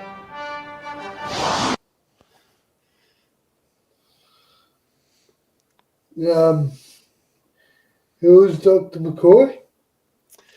Unfortunately, that is incorrect. Confession is good for the soul was shared by Conservator Kovat. Which episode is that? That was from Tribunal in DS9. Oh, okay. Oh, well. Sorry, Mr. Correction VP. and burning today, folks. Omni. Let's do Universal Translator for 600. He claimed to know over 4,000 languages, and Janeway described him as a living universal translator. Who is Arturus?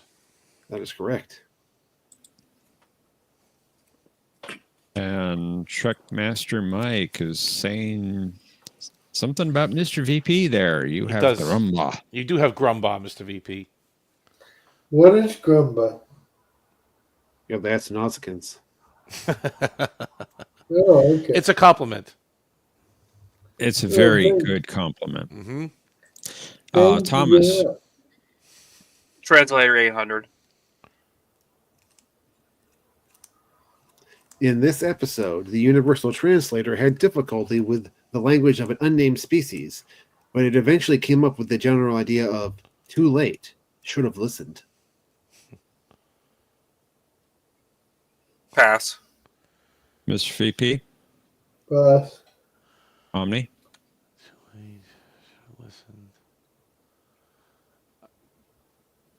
Who are the Tac Tac? I don't know. That is incorrect, unfortunately. What is it? That was from the Swarm. Was there a typo, Patrick? I missed the typo both times. Oh, if so, I'm sorry.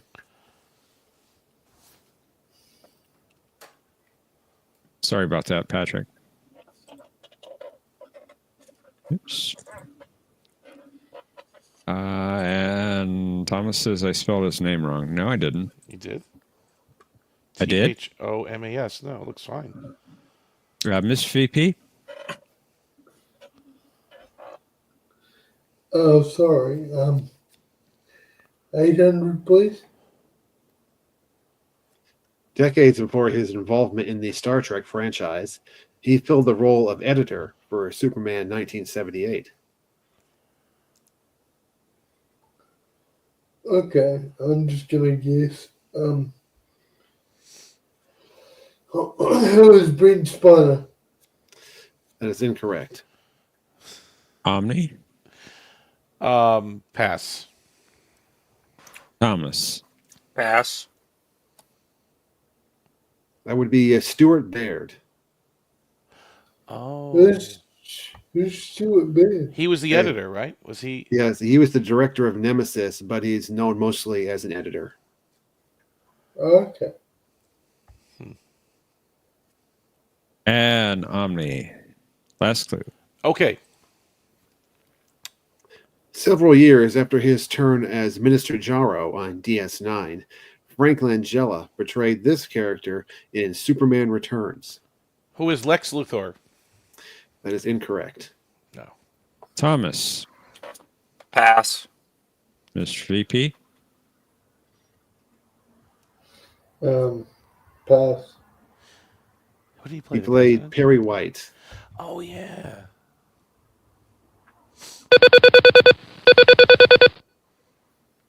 I'm sorry, Mr. VP. You will not be able to play Final Jeopardy. However, Omni and Thomas can.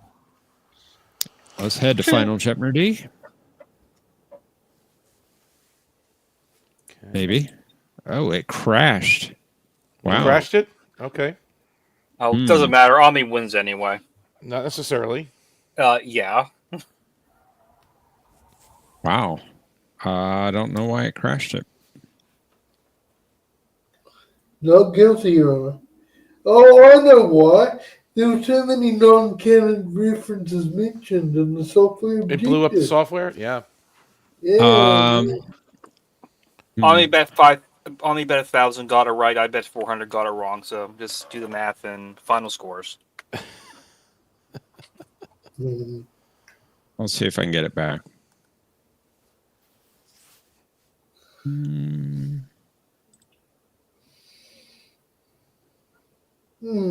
Thomas had 400.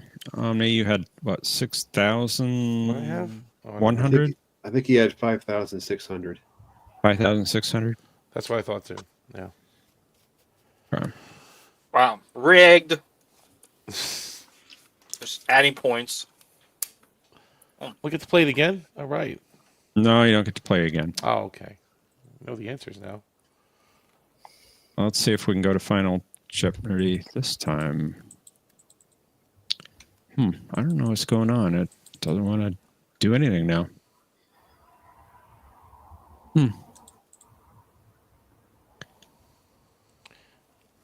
Mr. VP's negative score broke it. What was it? Was it? There you go. You got it now. All right. Let's see if we can. It crashed it again. It worked fine this morning. Oh, just do what I say. Windows or Linux, Professor? Oh, it's Windows. If it was Linux, it wouldn't be up there. It would. He'd be typing in the command line right now to try to get it back. Oh, come now. Linux isn't that bad. I use Linux. Everyone makes fun of Linux. I'm on Linux right now. It's okay. No, Don't add it. Omni or Omni won. Let's John just not necessarily. Not necessarily. Why doesn't just John just read it out then? I mean, I can do that if necessary. But then Mr. VP has to sing the song. No, I would not subject the whole view to such an atrocious noise. Like, put it this way, my singing would be a million times worse than the worst episode of Enterprise. Well, you can hum it. Just hum it. You can do.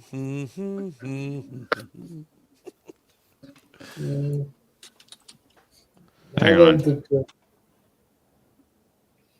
Try and give this one more go.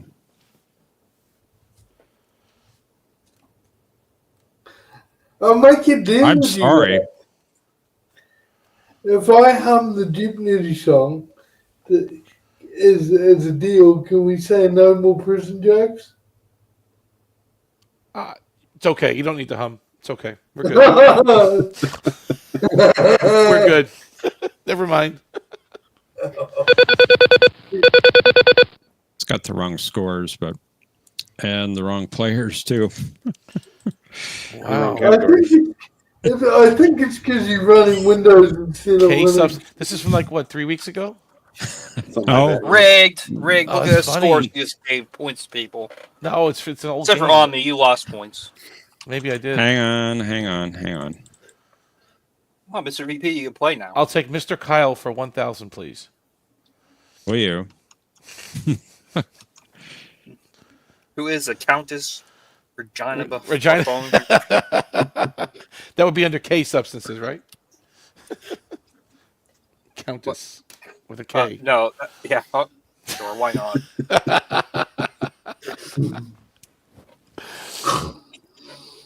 Sorry for the technical No, difficulties. this is cool. It's fine. Is it? It's fine. Is it? We need to make the game go. Oh, dear. It'll eventually happen. You spend so much time with Matthew, it's bound to get you. Yeah. Don't you just hate Strange New Worlds? John doing that reference reminded me. Season 3 coming up in 2025 on Paramount Plus. I'm not Don't gonna remind me. I'm not gonna waste 1 second of watching it. And I thought that you referenced Roger Corby to kind of segue into that because he is coming to the screen on season 3 of Strange New Worlds coming in 2025 on Paramount Plus. That wasn't even on my mind in the slightest when I wrote that question. Right. I don't know if this is going to work. We'll try it. Let's do it. It's just not Cosmobuzz working. is failing. Everything's I tonight. The Jeopardy board is failing. I can recommend a couple of beginner distros to you if you'd like to switch to Linux. I know. This has been working for the most part very well for That's true. 2.5 years. This never happens on Wheel of Trek. Have you heard of Linux Mint at all? It's a good beginner distro. Mint is good. I use Pop OS, Mr. VP. That's what I use. Pop OS is also very good for beginners. We'll start them up with a few beginner distros, and they'll be using Gentoo or Arch Linux in no time.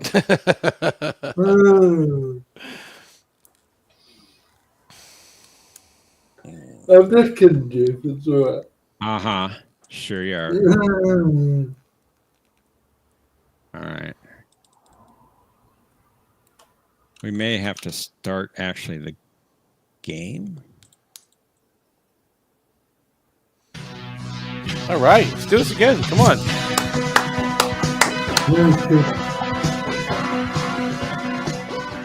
And the categories. Why am I seeing a lot of threes? All is 3. All right. First category. Universal Translator in TOS. I love it. Congratulations on your 4th win today, Omni. Not my 4th. Oh, wait. Does this count as an extra win? Wait. Okay. All right. Oh, you had regional backlight earlier. Huh? What? You had a category with regional backlight. Reginald Broccoli. Indeed. Oh, and we're on game 1 now. Indeed. I just realized that. Ah. It did still work with game 1, wouldn't it? Or no? Okay. Groundhog Day.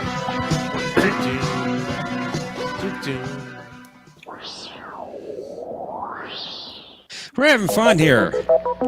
And for Double Jeopardy, the categories are Hang on. Yeah. Hang on, let me. Universal translator. Congratulations, your 5th win today, Omni. No. Oh, we be playing again. I can win again. I can win Final this Jeopardy time. now. Oh, it's funny. It's not my fault. Now you're sounding like George Bush Sr. Wasn't it one of the kids' race? Not my fault.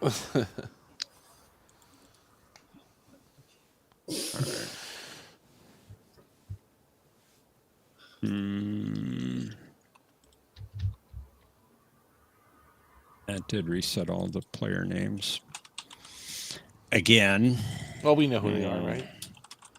Yeah, we? so Omni's the one that's far ahead. I'm in the middle, it's- and Mr. VP has negative points. I mean, Okay. Hey, We got it. I think we got it.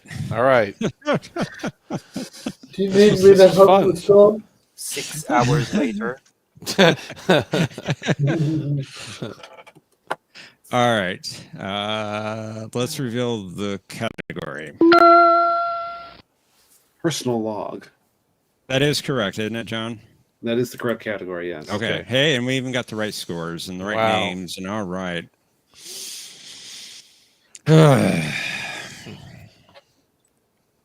Oops. It's all right. In this episode, Spock's personal log stated, I wish it known that I bequeath my highest commendation and testimonial to the captain, officers, and crew of the Enterprise, the finest starship in the fleet. And okay. Players, you have 30 seconds. Kapla. Oh, you don't want me to hang out after.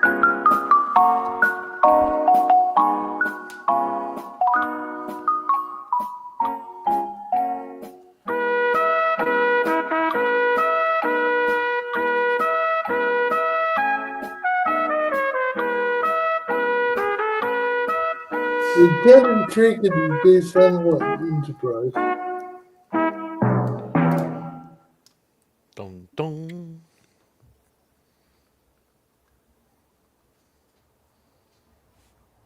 Okay.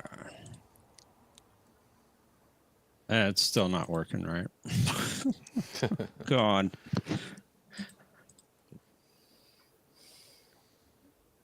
We'll just read what we gave you, and then John, the math genius, can figure out the points.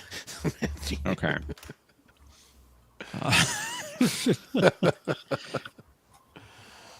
All right. So Thomas, you had 400 points entering Final Jeopardy. What was your response to the clue?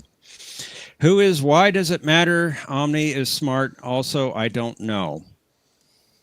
Unfortunately, that was not the episode where Spock said that. All right, Thomas. I must have got a bonus episode than you guys did. Must have. Thomas, how much did you wager? You wagered 400, taking you back down to 0. Sorry about that. You just wanted to guarantee a win of Omni because you keep saying Omni is winning. Omni. Except I have no idea what the answer is. Omni, you had the lead at 5,600 points. What was your response? Omni replied, what is amok time? That is incorrect as well. Oh my. Oh, better all. Come on. B0 with B0s. The correct response was the immunity syndrome. Oh. And how much did you wager, Omni? Omni wagered 5,600, taking them back down to 0, and we have no winner. Wow. So What we have happened? no vaccine, no YAR, no Cosmo Buzz, no Final Jeopardy, and no winner. Wow. Is there like a tiebreaker? No, when Tiebreaker between everybody's 0? when everybody's at 0 or negative, there's no winner. So if we both had 1 point, there would have been a tiebreaker. Yep. Yes. Okay. If we could have played it. Right. We're a little crippled tonight. So I do apologize for the issues. It's Microsoft's fault, not yours. I demand a refund of my $0 due to the technical issues. It's a religion, you'll be fine.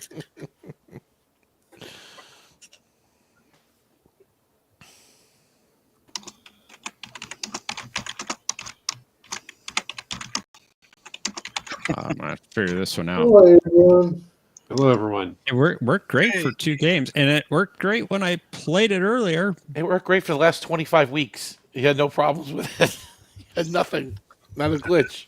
Even 123 weeks. Yeah. I'm only joking. Fine. No, you're not. I am. But missed it by that much. I'm just in a cheeky mood and feeling like pugging Linux, that's all. But I'm just joking. He will become one with the Linux.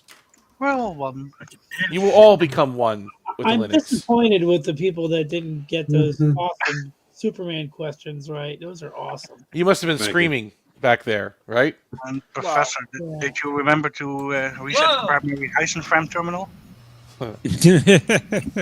Well, Mercer, I am not a big Darn, I Superman forgot fan, that. so- I think he blew up the entire fibromactal drive. I gotta tell you, man. Somebody That's said, a distinct possibility. somebody said that they thought that Franklin Jello played Lex I'll Luthor. be right back. I'm just going to give myself a push-up. I said Franklin Jello played Lex Luthor. I Yeah, was he not would've being been a serious, better- obviously. He What? would have been a better Lex Luthor than Kevin Spacey. He would've Okay, I been can't really hear you. I don't know if you're far away from the mic. I can't catch you. He would have been an awesome Lex Luthor in that movie instead of Kevin Spacey. Oh, Langella? Yeah. Yeah, I he can see would that. have been my choice for Lex Luthor any day of the week. Yep. I didn't like Kevin Spacey. He overdid it, but I think Frank Lindell would have been. If he played him the same way he played Jarrow from DS9, he would have been an awesome Lex Luthor. Would have been good. Gene Hackman was good. I thought he did it pretty well. Oh yeah, I'm just saying, but they had to recast him obviously for Superman Returns, and I think they I'm gonna should've- close. I'll be right back. I think they I'm should gonna restart the browser. Another Linux issue person. Hey. Stable. Yeah, so stable. He has to restart. Sometimes he can't join stream. Yep. Wow. All systems stable. I think Cinnabon was using. no, You no, were the don't only go one that had a problem with it. Worked fine for everybody else. I had a problem with the one that Cinnabon was doing. I don't know what it was called, that X thing, whatever it was. It I don't remember what it was. destroyed. Emu Mux or whatever. Emu Mux destroyed my old laptop. Evu. It cooked it. I could not use that laptop for anything after that night. It was done. It was absolutely toast. Well, you could still use it for cut wires. I could. Well, before I get rid of it, I will cut the appropriate wires. I will do that because that's important. You know, if you get rid of a laptop, you got to cut the right wires first. Very important. Just don't listen to what Jeff told you, because I had to rewire some stuff after he told me to cut my wires. But no, it's no joke. It absolutely fried my machine. The processor was pinned to beyond 100. It was running so hot it cooked it. Yeah. Yeah. Test, how hear you? Can you hear me? Yeah, we got you. Yep. All right, cool. All right, system's back. All systems thing. Somebody talking? Omni. I can't sing. What's wrong? I can't sing. Okay. You can't sing, but not that song. Not that song. Okay. I And- understand. I'm testing it right now, and it's playing fine. Stand by to test Bluetooth. Bluetooth.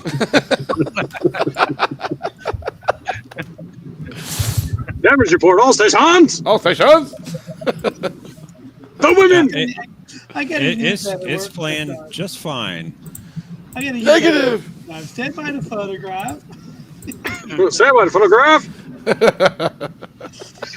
More of this again, you know. Just boring job charting planets, stars. Where's Cinnabon at? What'd you do to him? I remember both Styles and Gordon found charting stars to be boring. Grammar shy, indeed, Grant. So I caught the last bit of the final Jeopnerdy, and apparently there was a no Jeopnerdy because nobody won. That is true. Yes, that's true. Womp womp. Womp womp womp womp womp. I think it's rigged, not because John rigged it or Brainy Specs rigged it. I think Omni made it so that he always saves points. He never bets all of it, except for that game. So I'm suspicious. I just sometimes. Listen, Collusion. You just have to call him out in chat like I did. He never bets at all. He always saves some for the Night Industry 2000. You know? I do. Well, listen, Thomas was making some big comments in the chat. It's okay. I'll step up. Let's go. I bet it all. Right? He wanted to go toe to toe. Let's go. I never said I beat you. I always say I lose, and I do lose to you. Well, actually, we both lost tonight. My favorite quote from exchange from Immunity Syndrome, though, is when Bones is like, "Come on, Spock, we're rescuing you," or something like that, and Spock's like, "Thank you, Captain McCoy." Don't be so smart, Spock. You botched the acetylcholine test. Right? Congratulations, you are being rescued. Try not to resist. A2SO from Rogue One. That's it. Yep. The best Disney Star Wars out there. Period. End. It's good. It's the only one worthy of anything. Yeah. Nah, Brad, Omni still is the first place winner. How? There's no champion anymore. Everybody's been no dethroned. champion. It's 0-0. Get to start with 3 new contestants next week. Yeah. Which will be Omni, and if Patrick wakes up in time, Not it'll be necessarily. Patrick. We have new people coming in. Oh, that reminds me. Due to some plans I have with my family, we will not be having a game next week. Oh. Sorry about that. How dare you, John? Okay, well that solves that issue. So who's playing next week? No one. Mr. VP. I'm glad I quote this week since it's one next week. I thought I better catch up with you guys this week because I've been a bit absent lately, so I'm glad I decided to do it this week. We're glad you did as well. Good to see you. Thanks. Oh, also, Mr. VP, I know it go, but I did Elizabeth because it was Trip's sister. Oh, I didn't catch that reference. Oh, I see. You didn't. Because it's a damn non-canon show, so I didn't understand the reference. But he watched Shuttlepod 1. He's seen that episode before. It's the only episode that's tolerable. I had the misfortune of watching it. I said misfortune. Everybody's got to admit that Shuttlepod 1 is a killer episode. It's a killer good episode. But Mr. VP didn't like when he lit the candle. It bothered him. He lit the candle. It's kind of ridiculous. They just see a little tiny part of the shuttle bay door and think, "Oh God, the ship's gone." It's a good episode. I mean, they didn't know what happened. They didn't know that there were micro black holes eating away at the ship. Could have been the Horatio for all they knew. And what kind of mashed potato can cover a hole? It was the Hera. I've had mashed potatoes from the cafeteria. They could cover the hole. When you go to the school's cafeteria at the schools I've worked at, those kind of mashed potatoes. They're like glue. Yeah. The cheap powdered instant mashed potatoes. Yeah. Mashed potatoes with cement. Ugh. So, Mr. VP, I see you bring a lot of lanyards. Is that what you need to go on the yard? Is that kind of what you have to do? That's your ID? Okay. When him into subspace field that keeps him arrested. What do I have to do to stop the prison job? I'm sorry. I couldn't help it. I'll restrain myself from now on. Let me just lay here and die for a minute. Leave me alone. Just a minute. Let me deactivate. Tell me what I have to do. I'll do what dead for 30 seconds. Almost didn't do. Not quite, but almost. That was more of a prison question than a joke. So, this is my medical pendant. Okay. Because I'm in a wheelchair, so I have a medical pendant in case I fall out of my chair or something. Okay, the gold of the blocks. Got it, yeah. No. It's got a portable hollow projector in it so that the EMH can appear when he needs it. Oh, that's Please a good detonate idea. Please detonate your medical emergency. That's a really good idea. That would be Please really detonate your cool. emergency. Can't you see what's going on with And this is a key fob for an automatic door. I've got a door that it's a swing door and it's got an electronic arm that motions it opens and closes it whenever I push the button. For the shuttle bay door to let out Tuvix, right? Okay. And this is just my cell phone here. Please forget Don't invoke Tuvix's name 3 times in a row. He'll appear in a mirror covered in bees. Candyman. That's it. Appear in a mirror covered in bees. Sorry, I missed that, Tokyo. What about bees?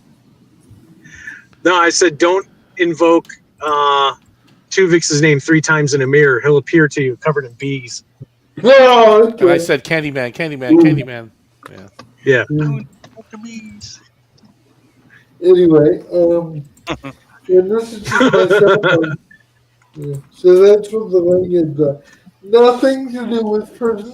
So you don't have your ID card. You're supposed to have your ID card on you at all times. You know that. You can't go on the yard without it. Okay. All right. Well, the last time he had that ID card, the cafeteria was serving those cement mashed potatoes. Oh yeah. They had to be cut up somehow because they don't allow knives in the cafeteria.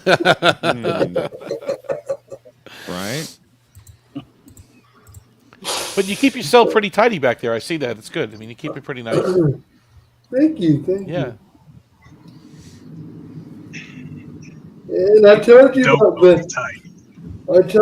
told you about the new TV that I got last week. Yeah. You did. Yeah, it's really good for watching proper trick on it. TNG, it's golden. Sure, Enterprise is great. And I think I see the Enterprise box set on top of that Blu-ray player, so... It's been a long road. Or is it Getting that box set delivered. All the way to New Zealand. Didn't Emery Erickson Because have a shipping was wheelchair? $1,000. I walked into that one, didn't I? Yeah. And I can see Archer come alive at last. Getting I captured again. better let Mike say something because he hasn't said a lot. Are you there, Mike? I'm here. Okay. I'm just listening. Sorry for monopolizing the discussion. Well, that's what I'm here for, to take it away from you. Yeah, fair enough. When you get too carried away, I am your control. Oh, I see. Are you fixing? Are you what's his name? Leland. We don't talk about that. That's not Star Trek. No, not that control. About control. I'm Harris. No, I'm Harris. No. Harris? No, Harris. Okay. Harris. Send a message to Harris.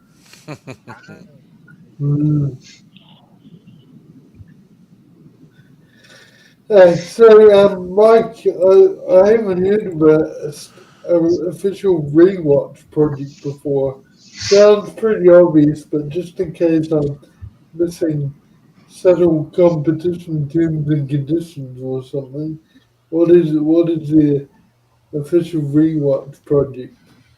I'm going through every show, every movie, rewatching the episodes. There's a few I haven't seen at all before, but for the most part, TNG, Voyager, DS9, and original series, I've seen probably 85 to 90% of them at some point. Yeah. So we're going through, and I've seen all the movies. not counting the JJ stuff. You're missing one series.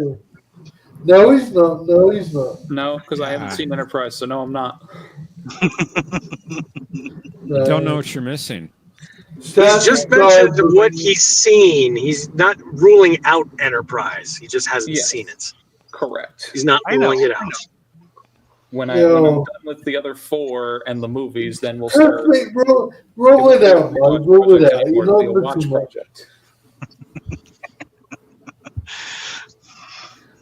Oh, okay. I've seen a handful of Enterprise episodes. The pilot, the Intermirror Darkly, the last episode, and the Borg one, Regeneration. That's it. It's all my exposure. Oh, so you automatically poisoned yourself by skipping directly to the last episode. Yeah. Okay, so according to New Trek, that's not canon anymore anyway, so you don't have to watch that episode ever again. Okay. But then you would have to give more credence to New Trek than this was.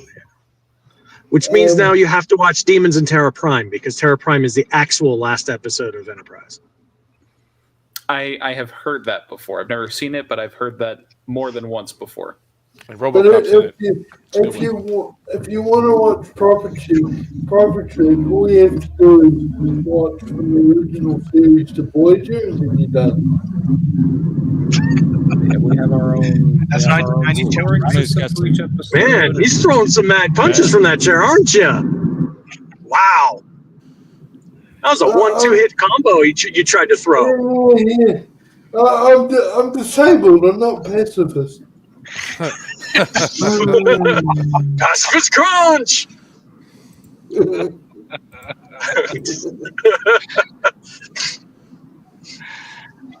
I will fight you to the ends of the earth. From hell's heart, I stab at thee. For hate's sake. Thomas, I was wondering where that sound was coming from.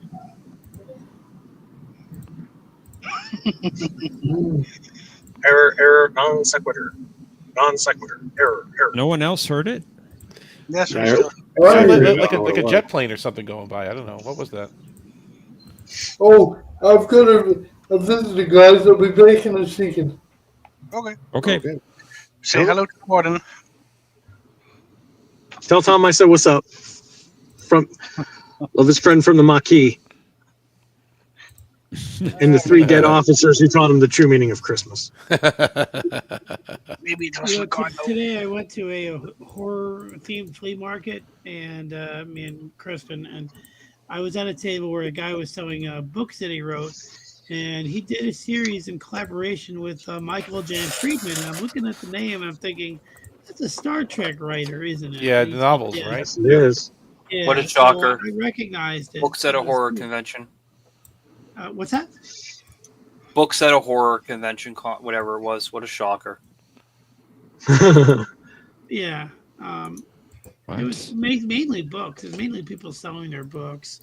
Michael Jan Friedman is hit or miss. Did you read the novelization of All Good Things? No, I haven't though. I have a bunch of those novelizations that I haven't read. It's bad. He gets a lot of the events of the episode wrong. Yeah, I don't think they work with the original scripts. They work with like an early version of the scripts. Sometimes. Yeah, but Jet's coming back. This is what I'm talking about. No, it's a warp core. By the way, on a separate, like, I don't want to interrupt what you're saying. So, like, did you? I don't know if you. I didn't hear what you said because of the jet. What did you say? There was a jet. Oh, somebody was launching an attack against New Zealand because of what MVP was saying about Enterprise. Oh, yeah. Well, it's like starting a war. Launch! Global thermal. You want to play a game, you know? Tokyo, it sounds like occasionally there's like a jet aircraft flying over your microphone. It's probably the fact that I'm driving and you're on a car stereo. Oh. Ah. So you're hearing everything. So it is the warp core. Okay. It's the warp core. Yeah. It's an Archer type warp core, so it's a little loud. On paper. Last weekend, because it was Groundhog Day, I watched the movie Groundhog Day, and then I thought about Cause and Effect, which I thought had some connection to it. Apparently, they're not connected at all. They have no common writers or anything. But Cause and Effect came first. Yep. Which I didn't know. I didn't remember. Yeah, it did. Wait a minute. Cause and Effect came before Groundhog Day.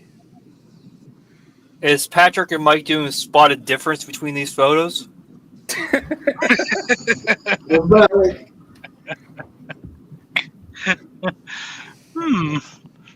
I seem to have disappeared. I see three. The one on the one of them is brighter, and I think it's a little different. It's a little different. Okay. One of them is the reproduction. I think. No. No, one has the Starfleet logo. The other one has a me. Yeah. Well, look at the screens on the back. Right. They're different. Yeah, the screens are different. I just Yeah, I can't see that because driving. Mine is from Doomsday Machine. Stand by the photograph. The best TOS episode. Don't at me. I was going to say, yeah, that's one of the worst TOS I agree. episodes. I agree with you, Mike. Are they both the same episode? What's one of the worst episodes? One of the worst TOS episodes. Which one? Haters out here. Mr. VP, I think there's somebody at your door. You better go check on them. No. Starfleet security.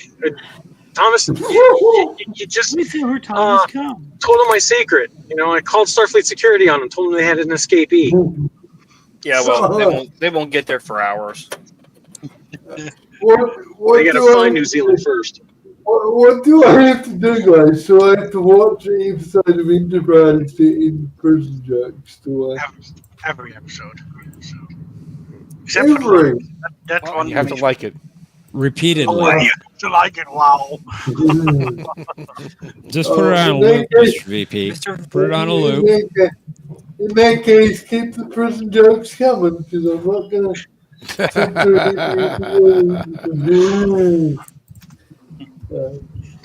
I just realized something, Mr. VP. You don't exist. You don't exist. Neither does New Zealand. Why? What do you mean? Well, according to Star Trek First Contact, you don't exist. Oh, but that's just a writing error. That wasn't.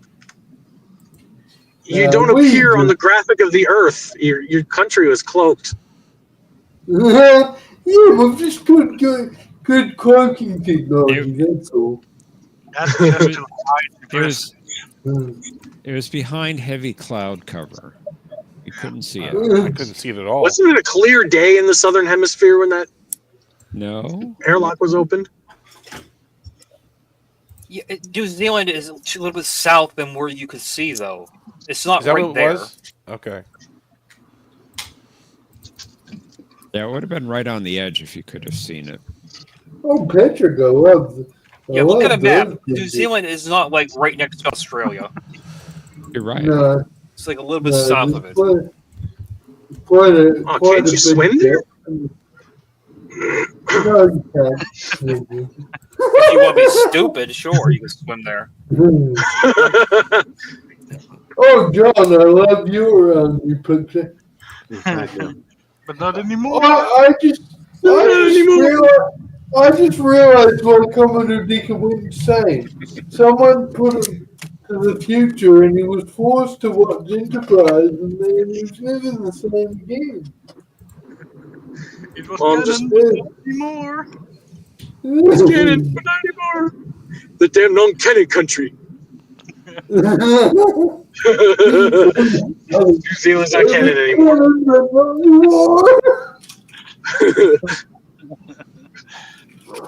Yeah, it's funny. Yeah. Don't die. Yeah, Omni. I forgot to ask you when I came back after one of my push-ups on the chair. What game were you playing that fried your computer? Well, no, we were doing. Cinnabon was hosting a Minesweeper. stream. It was Minesweeper? It wasn't Minesweeper. Reverse heat.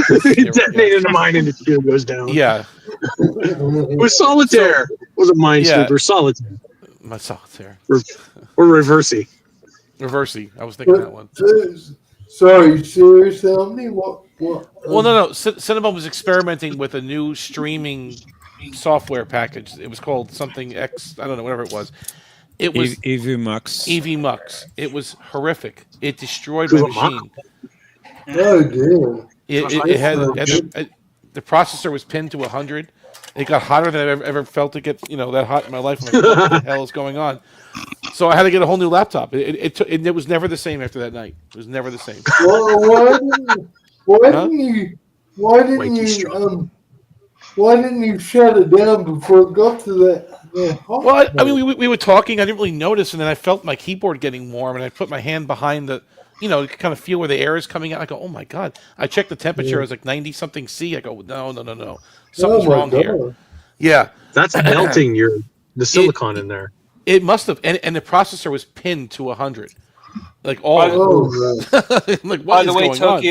By the way, Tokyo, Australia is 932 miles away from New Zealand. So yeah, I don't think you want to swim that. Oh wow! Not even a rowboat would help. Nope. Row, Claren. Ensign, row your boat. I like your picture of Voyager that you've got. It's a nice shot. Ensign, row your boat. That's going to be my fantasy football team name next year. I'm taking that one. You can have it. That was a Jeopnerdy answer, and I actually answered just like that too. We're talking about Ensign Row. I was like, Ensign row your boat. And John's like, okay, that's correct.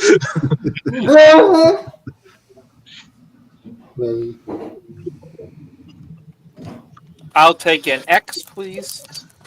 X.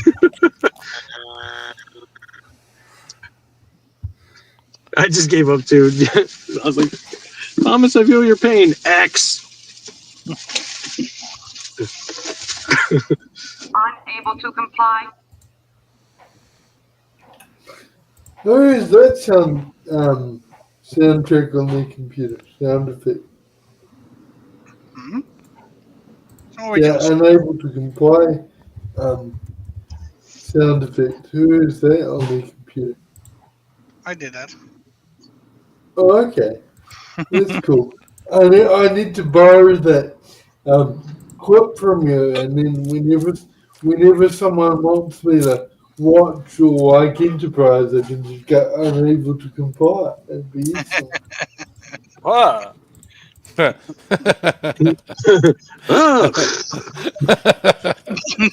my favorite.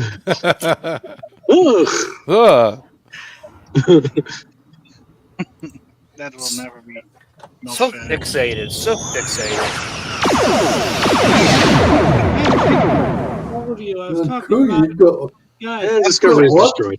Hey guys, I have a big question for all of you. I was talking about it with Kristen today. We went to the horror thing in July at the Ticonderoga original set tour. Shatner is going to be there taking questions. That's and, great. Shatner, and it's going to be in the original series. He's going to be in the chair. Who wants to go? That sounds like fun. He was there before, though, last year. Sounds like second time there. Pay for it. All expenses paid by Mercer. No, I don't even know. Even just the two of us going, we don't even know what kind Can you of get tickets? I mean, are they going to let you in with him? I mean, No, I only fly business class, so Mercer, please. If you want me to I would prefer first really- class. I really want to go Wow. because he's 94 years Humble, I'll old, take right? He's like 94 years old now, right? yeah, he is. Almost 90. Yeah. Are you often offering to fly me out from New Zealand, Mercer? That's very kind of you. No, I was He'll be 94 in March. I was just asking if anyone was going, if anybody knew that this was a thing happening. No, MVP, you need to swim. I'm pretty sure I heard. Well, if you can just fly I'm enough pretty for sure this. I heard they wouldn't want to go with me. I'm pretty sure that's what I heard. Yeah, well, that's probably. I heard with me too. Yeah, That's an offer. I heard it's also all expenses paid. So that's a 5-hour drive from where I am. Yeah, it's a 5-hour drive for me too. Yeah. You can fly round trip from Los Angeles. Just get the At least You would have guessed we'll fly round trip from Los Angeles. You've only got On to Spirit. find out drive. That's nothing. That's awesome. That's at least you don't have to fly halfway across the world. That's great. Mm-hmm. You know, Please it's like deposit 25 cents for your safety announcement. Kristen really wants to go, and I'm almost worried that it's not going to be worth all the money. Like I'm saying, it's going to be awesome, but considering how much money it's probably going to be. Well, you make a trip out of it, obviously. You know, if you're going to be up there. But, She wanted to go. She wanted to go to that thing anyway, just to see the sets and everything. because you're not far from Vermont. I mean, you're only about 30 minutes from Burlington, Vermont. It's very nice up there. She has You know, she has a relative that's like 30 minutes away, so she's like saying we could stay there. Or whatever. Yeah. So I'd be kind of nervous going up there just to see William Shatner because it probably costs you $60 just to have him breathe on you. yeah, that's what I'm saying. Is that the expense of it is you know you Change have for to 100? spend like $1,000 just to meet him, you know, and just to have an after party like an after meet. I mean, I got a photo op with him last year, but it's like it was between a piece of glass. Yeah, He wouldn't even breathe on me. Like he was standing there, and then I'm on the other side of the glass, and they take the picture from the front of us. Like, you know, weird is that? Wow. Yeah. Seems like the lowest price is $220 for what? the Shatner thing, That's not that bad. and the highest price is $1,500 for the all-inclusive package. That's when you get to meet him. No glass for that one. He breathes on you after that one. Right, that one you get to breathe. Yeah. And for you, For an extra $50, for an extra $50, you can purchase a fart session. Where you just fart. And you smell it. You have the honor of smelling his fart. If you want to spend $499, you can have a chat with him on the bridge. Chat with him. Shat with a shat. James Colley's really reeling it in. I want to go. I just don't want to go there and have it not be as good an experience as it can be. I don't want to like go there and we paid for this and we didn't. Just send a Star Trek New Voyages. It's just relabeled. I can't see that being a bad experience. Those sets are really well done. I've been if you get a to chance to meet Shatney, what's that? I've been to the Star Trek tour up in Fort Ticonderoga. The guy that runs it was there the day I was there. Cawley? Looks like James Cawley. Yeah, he looks like he's still in the 70s with his hair and how he dressed. I'm like, he's an Elvis impersonator. That's why. He's still impersonating Elvis. Yeah. Yeah, I thought it was up on Get with the Century, man. Oh, they got the Hot Biscuits Diner right over there. Okay. Okay. Warden's here. Hang on. Socialization. Ask the warden. Uh-oh. He's in trouble. Yep. Movement. Let's go. Go to the yard. Let's go. No, Janeway ain't going to be able to buy you out of this one. No getting cut loose. Lockdown. Phone's getting cut off. Is that Voyager bridge that you have on your screen? All be surrender your pads. I have to go, but it's not to do with being in prison, okay? Yeah, sure. Sure, whatever. We hear you. Likely story. You got caught with a vigorous escape attempt with a pad. I mean, I get it. Enjoy solitary. Enjoy solitary, Mr. VP. Good luck at your next Outmate review. When it's over, you'll cut loose. Story of my life. For you. Wow. I'll be back in a few minutes. I'm just going to get my drinks. Okay. So you'll be an observer. Aw, the best pilot you can have. You'll be an observer. Yeah, and where do you go from an observer to what, a lieutenant? And Harry Kim stayed innocent. Yes. He went to lieutenant to ensign, back to lieutenant, and he still stayed at ensign. Harry Kim. Yeah. I didn't see a box with an extra pip on my chair this morning. And you never will. You never will. Exactly.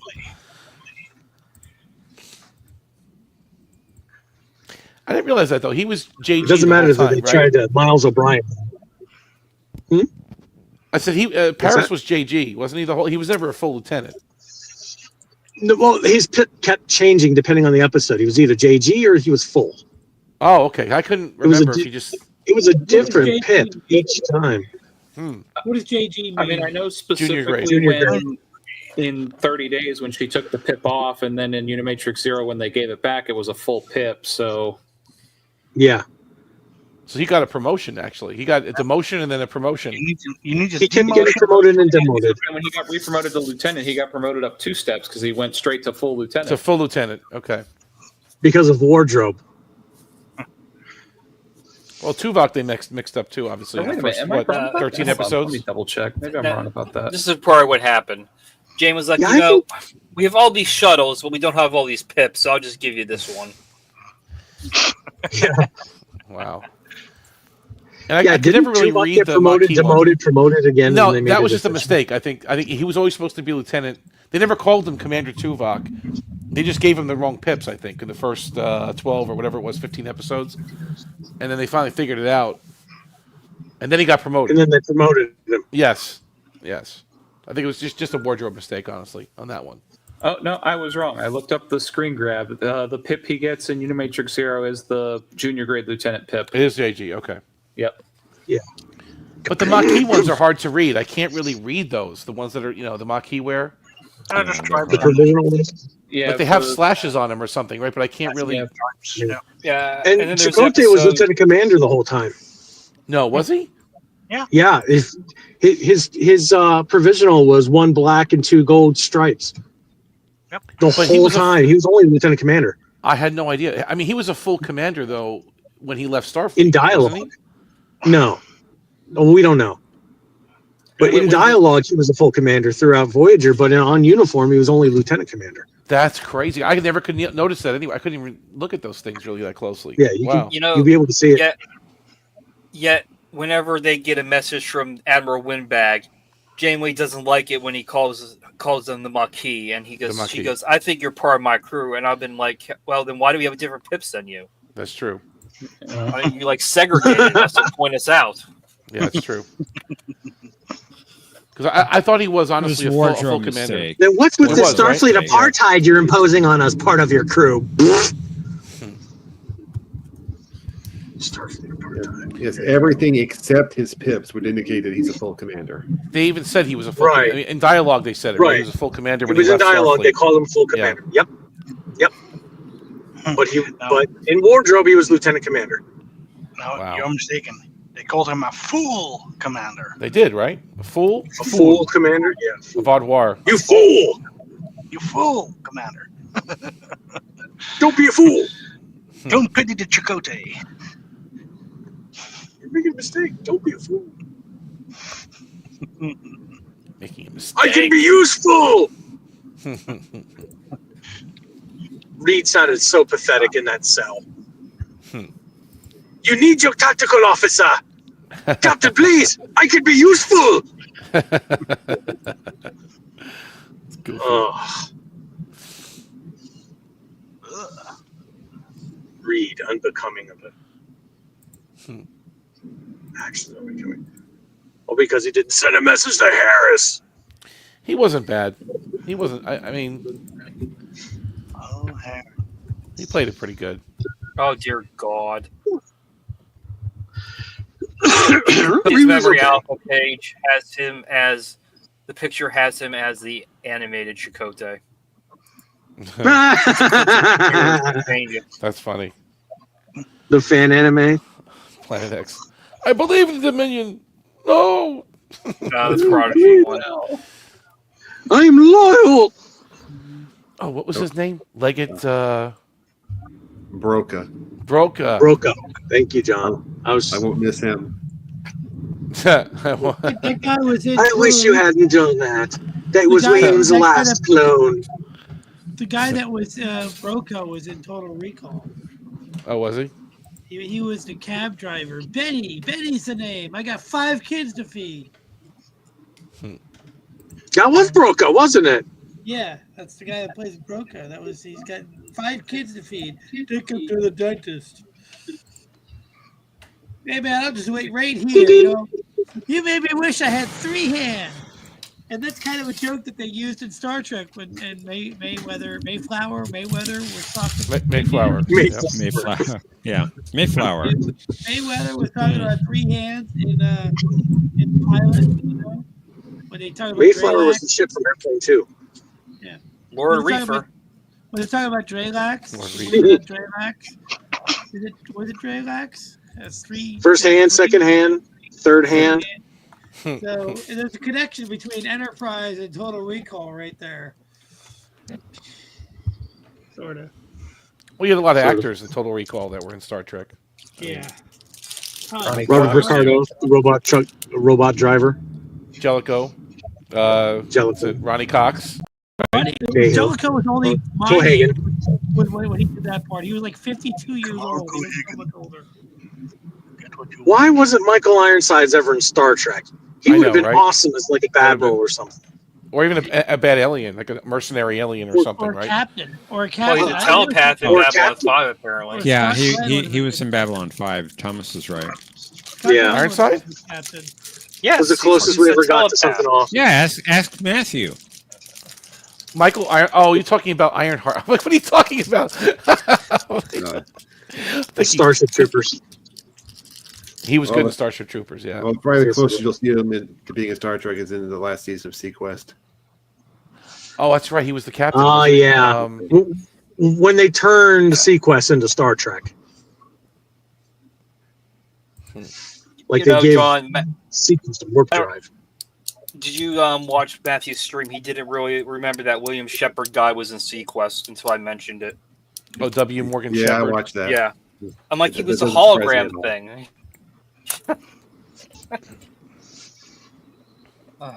Hey, question.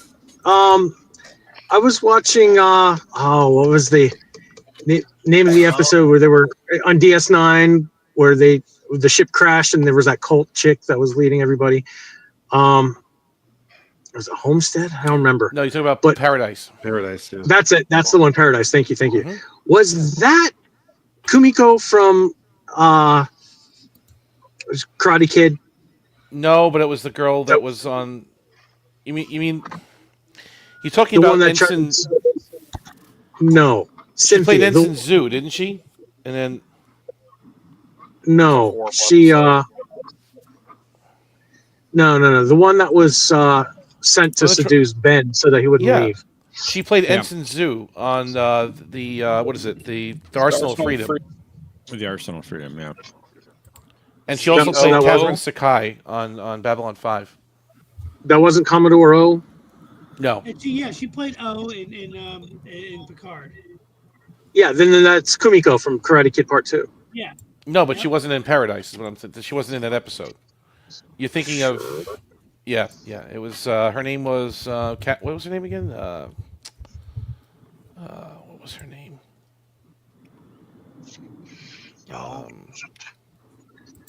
I don't know. She wanted to get all those new fashions because she's out of date. Oh, Julia Nixon is her name. Julia Nixon. And she played Ensign Zoo in the Arsenal of Freedom. She also played in Paradise. Was it Cassandra? I think it was Cassandra. Yeah, Cassandra's name. Yeah. And then in Babylon 5, she was... you're thinking of... what's her the other actual girl's name? name was... And she was also in Babylon 5 in the series opener. Pilot. The pilot, correct. The first pilot. She was in the first pilot. Correct. That's the one you're talking about. Yes. Play Kumiko. Yeah. She played Takashima in Babylon 5. So, yeah, she looked just like her. That episode was a lot better than I remember it was. I didn't make this connection before, but I was looking up her page on Memory Alpha, and she was also in the last episode of Sequest. Which one, Julia Nixon or Tamlin Tomita? Nixon. Nixon. Oh.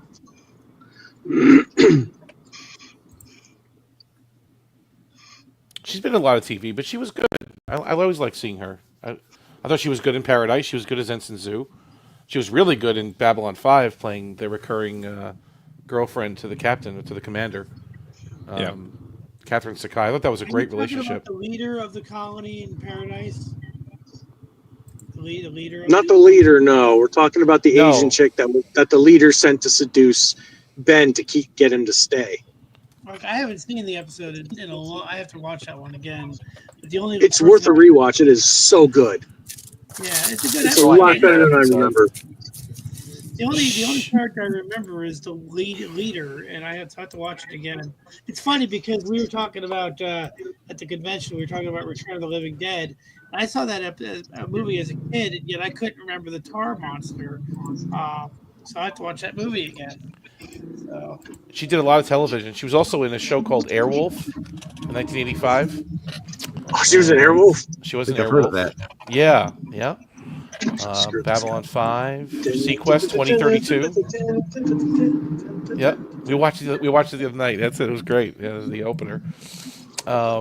Jag, Nash Bridges, LA Heat. She has a lot of TV. In Stargate Atlantis and SG-1. Yeah, she's good. The ambassador of the Oversight Commission. I remember her from Rambo, First Blood, Part 2. She had a main role in that movie. She had a pretty big. she was the girlfriend or Rambo's girlfriend. Now, who was Well, whatever. she? The one she was trying to rescue or something, you know. Yeah. Who was she? No, who we're talking about? She was in Star Trek. I just missed part of the conversation. Julia Nixon was Ensign Zhu, and she also played Cassandra in Paradise. Oh, okay. I like her from Rambo, so I'll definitely check out Paradise again. Yeah, she was in Rambo. I remember her in Rambo. That's where you remember her from, right? That's I think that's probably it's probably Rambo. Yep, that's a memorable role for her. Hey, John, you haven't done a Death Machines in the 1980s category yet, right? Not yet, no. Okay. I can't wait to see that because I'm either going to play that or I'm going to really enjoy that when that comes out. Has anybody played Bridge Commander on PS4 virtual or regular? Bridge Commander, you mean Bridge Crew? Bridge, yeah, no, I think it's called Bridge Commander. Bridge Commander came out in the 90s for PC. Oh, it might be Bridge Crew. I don't know. I'm sorry. You're talking about the VR Star Trek one, right? Yeah, but you don't have to have the VR to play it. You can play No, it's just made for VR, and it just looks so stupid. It's JJ. I mean, you can get the version I have. You can play without VR, and you can play the TOS bridge or the TNG bridge as well. Yes, it took Foley a long time to beat the Borg in that one. It's a good game because I've only played it for a little while, and I'm like just trying to move the knobs and stuff is really hard for me. So, is it a good game? Don't know. I think Cinnabon and Salty and someone else may have played it once, and I don't think it went well for any of them. But you know, better off playing like Starship Artemis. Oh, that's right, that is the girl. I'm looking at screenshots of Paradise right now. It does look like the girl from Rambo. It's one of the characters.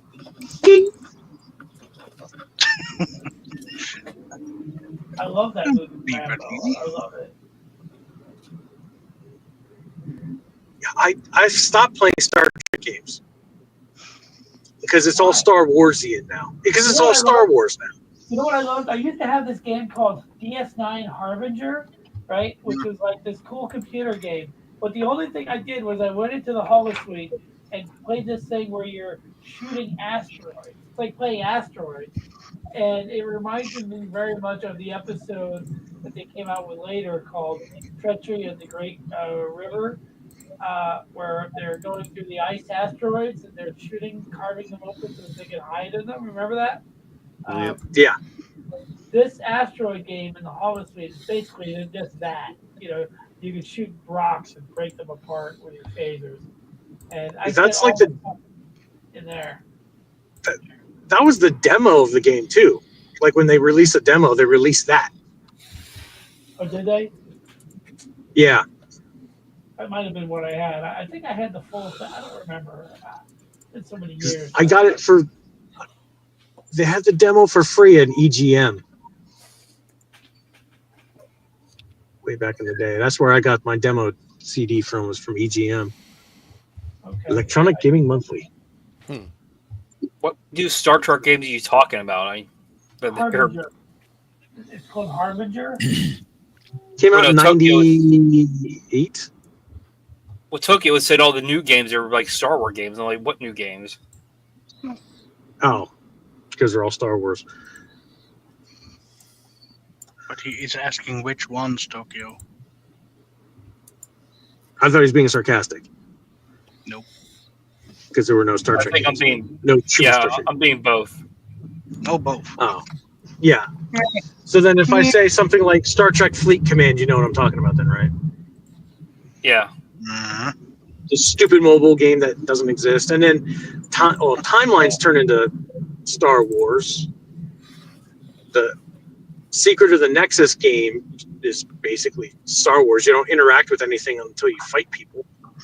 Yeah, I don't even know what that game is. Timeline. It's no time to argue about time. We don't have the time. You're drunk. What was I saying? I am not. Yes, you are.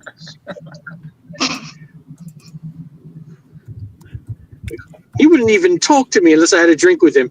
And it took 5 shots of something called tequila just to find out that he was the one we were looking for. 5? 3 shots. So don't go questioning my counseling techniques.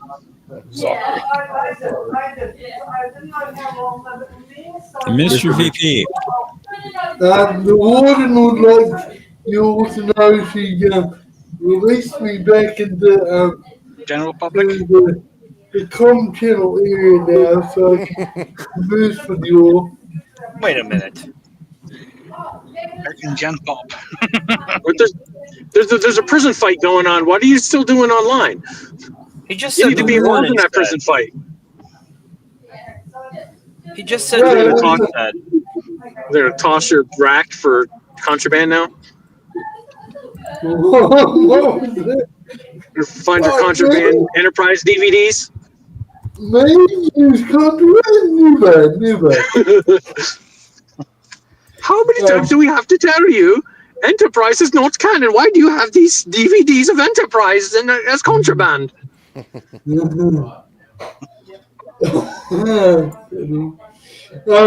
Mike, that's a beautiful shot of the TNG bridge. It's awesome.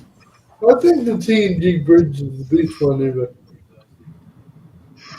You mean the one on Strange New Worlds? Talking about that one? Got that bridge. Got that bridge. No, it's still the TNG Bridge is my bridge. favorite. You also have the DS9 one, the Defiant one. Because I don't have the Defiant yet.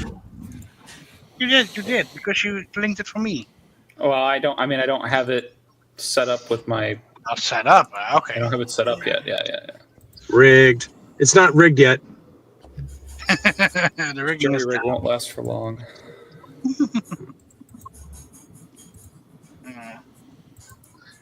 Which one? What's not set up? Sorry, Mike? What? Mike said something wasn't set up yet, but I didn't hear what wasn't set up. Oh, the Defiant one he didn't have set up.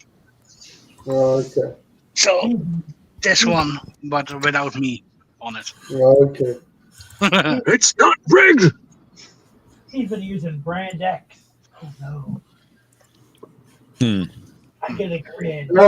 Guys, you were talking earlier about ranks and Voyager, and one of the things that really annoyed me in that show is the constant misuse of the term senior officers, because the writers acted like everyone who was on the bridge was a senior officer, and at one point the doctor was telling Paris and somebody else that they were senior officers and to act like it. And I'm like, since when has lieutenant been a senior officer? In my book, a senior officer has to be lieutenant commander and above. So, yeah, they misuse ranks all the time in Voyager. They even called Ensign Kim a senior officer once, and I'm like, are you kidding? Are you kidding? Well, I thought it was because he was in charge of operations. Yeah, but that's Yeah, ridiculous. because he's a senior officer. Sorry? Yeah, he's a Sorry, senior Jason? officer. No, he's not. He Harry wished he Kim is a was. senior officer. Yes, he is. How could he be a senior officer when he's an ensign? That's the very definition of a junior officer. It's because of his position, though. He's the operations It's his officer on the position. ship. He's a bridge officer. He's a senior officer. What about the doctor? He has no rank. I mean, he's still the chief medical officer, right? He's still a senior officer. Well, it's ridiculous that they would even have an ensign as a department head. Well, she's a crew, And technically. And the fact that the doctor had no rank and 7 of 9 wasn't given a provisional rank just added to the overall bad management of the ranks on that show. I mean, the show as a whole was a lot better than Enterprise, but in the area of ranks, it was hopeless. Well, I'm going to throw your argument out the door with one name. Chief Miles Edward O'Brien. Right. I'm done. Case closed. He was senior enlisted, not a senior officer. It doesn't matter. An academy graduate is his superior, and because he's enlisted, he's still considered a senior officer because he's on the command crew of the installation he's on. When he was in, the argument is moot. And in real life, in real U.S. Navy, there are Naval Academy graduates who are bridge officers. It's all about aptitude. It's not about you don't have to go through 12 years of service to become an operations officer. Your scores, your aptitude scores are enough. There might be bridge officers in the U.S. Navy, but they're never referred to as senior officers unless they're above lieutenant commanders. Isn't that true in the U.S. Navy? No, absolutely not. Oh, I'm gonna still senior officers because you're still above the juniors that are below you. It doesn't matter what your rank is. Computer and program.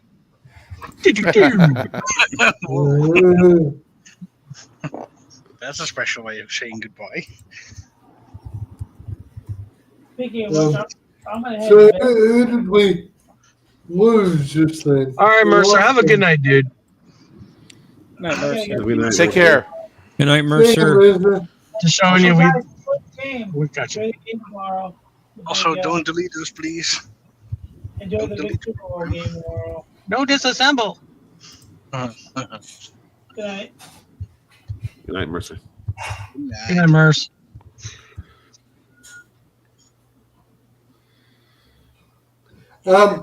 Mike and Patrick, do either one of you have any mini bridge backgrounds? Do either one of you have the bridge from yesterday's Enterprise and TNG? Which one? Sorry. The yesterday's Enterprise bridge. Oh, the yesterday Enterprise Bridge. No, I don't have that one. Because that is fantastic. Yeah, never cared that much about that one. Oh, really? Okay. Yeah. It's kind of like the one for Generations. It's almost the same thing. The Generations one I liked more. Yesterday's Enterprise, it's higher up. The elevation. They had more stairs. Yeah. Yeah. The captain was above everybody.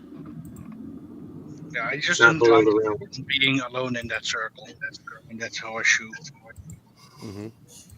In that pursue. Garrick for you. They got a lot of nerve showing up after the pasting we gave them on Archer 4.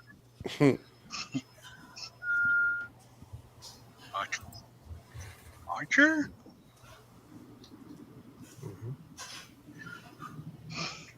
Well, in the New Zealand, in Commonwealth countries, Tokyo and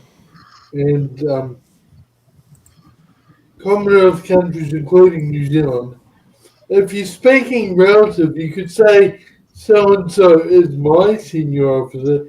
If you're speaking relative to someone else, but if you're speaking in object terms, then you're a junior officer until you're the rank of lieutenant commander, or the equivalent in the other services. So, lieutenant commander in the Royal New Zealand Navy, squadron leader in the Royal New Zealand Air Force, and major in the Army, New Zealand Army, and anyone below that is a junior officer. So that's why I find it so jarring when they call lieutenants junior officers.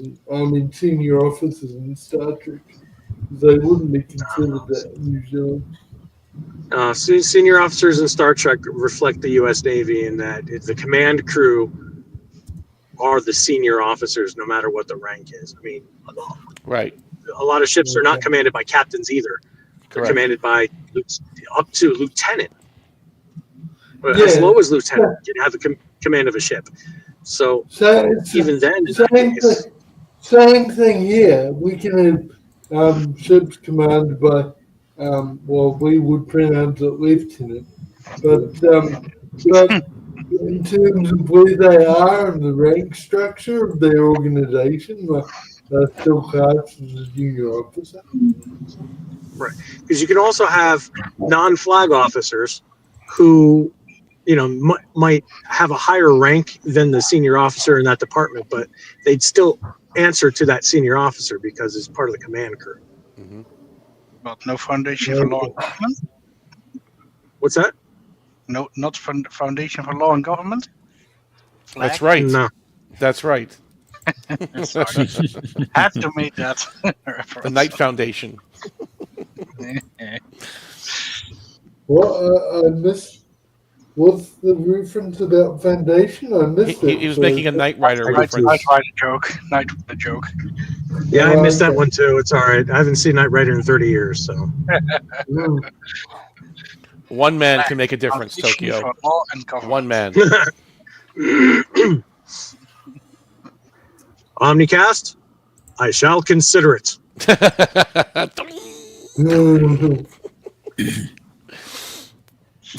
In every revolution, there's one man. I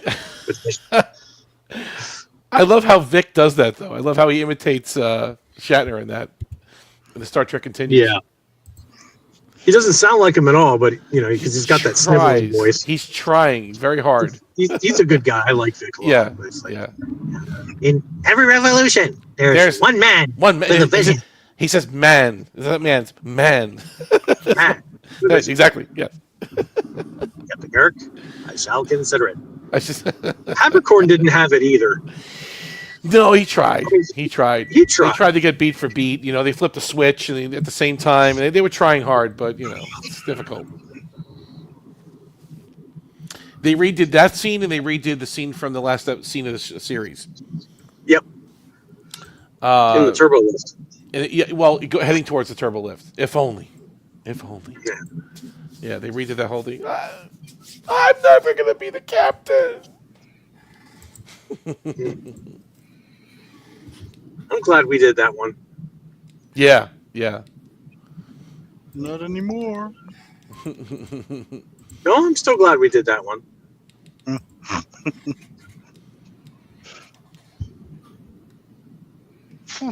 6 a.m. already again. It's 2 p.m. and I still haven't made it to McDonald's yet. Aw.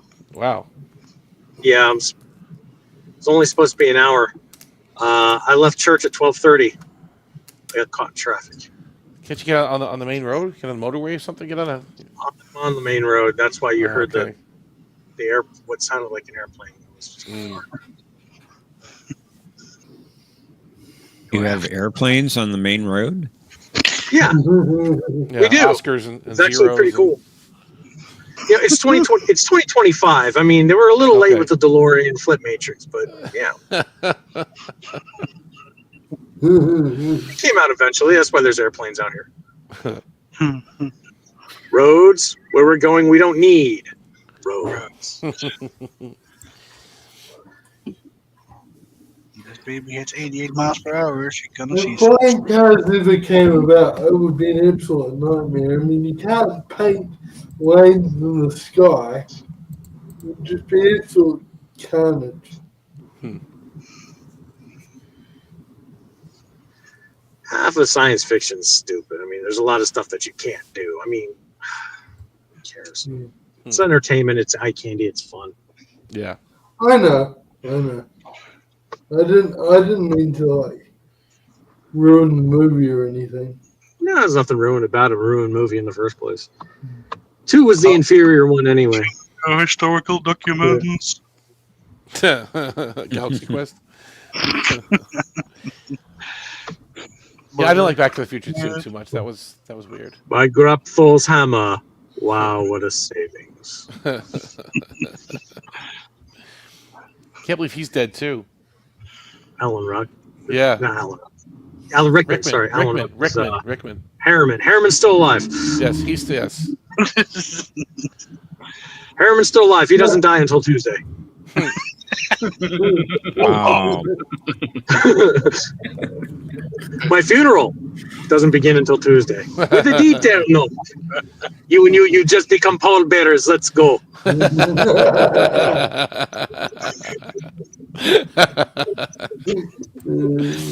That's good. Like that. Oh, check out that commercial that you just went to, John. That's a classic. That's what he wanted. Now, earlier Tokyo, you keep saying, call Harris, and I don't get the reference. Who's Harris? That's You're Hawk. gonna have to watch Hawk. Yeah. His code name is Harris, but his real name is Hawk Tua. Wow. He's playing Hawk there. That's all he's doing. Where are the flying cars? Where are Hawk Tua. To Spencer. answer BP, it's a Section 31 operative from Enterprise. Oh, okay. No wonder I didn't get it. Season 4. Spencer. Yeah, no wonder I didn't get it.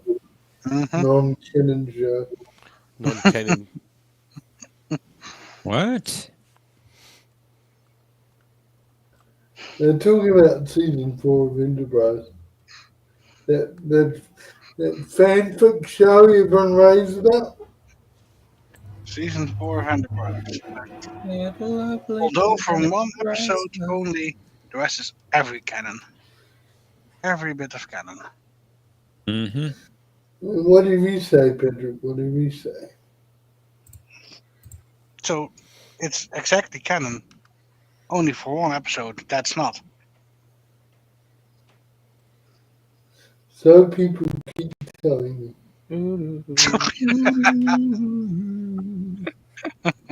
Correct.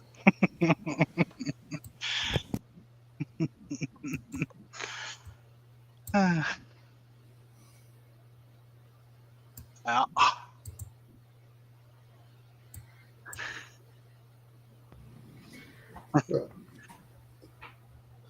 Wow, it got quiet. Is that because everyone went over to a different tab and checked out the commercial?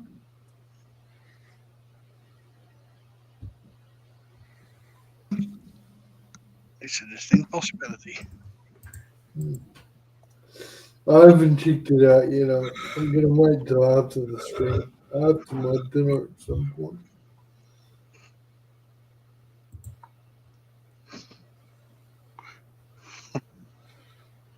Omni to the bridge. Excuse me, I'm a bit sleepy. I didn't sleep well last night. I'm sorry. Yeah, that's unfortunate. I'm getting a lot of pain. I'm waiting for a hernia surgery, and I really hope it fixes the pain. But, never mind, it could be worse. You could have been watching Surprise. Exactly. Sorry. Hey guys, I'm gonna get going. I gotta get going. Thanks for the stream and everything. Take care, Tokyo. Thanks for having me. Tokyo, good to A lot of fun. Yeah, it was See you good. later, Tokyo. See everybody later. Enjoy. John, can you kick me off, please? Because I can't get a number. I got it. I'll kick myself off. See you guys. Okay, take care, buddy. Bye-bye. At least you don't tick yourself off. Very true. Very big facts.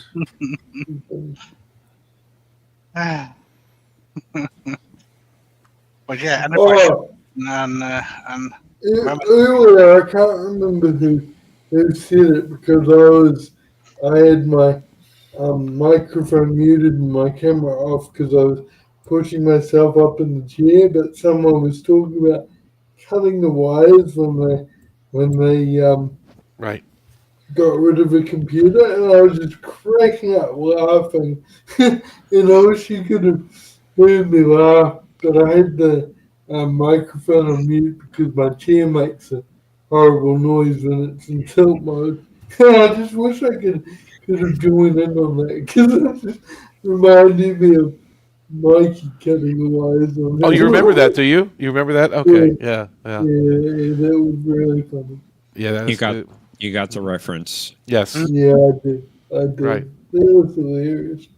Speaking of Mikey, I haven't seen him on. Mind you, I don't come very often now. So, has he been on the stream much?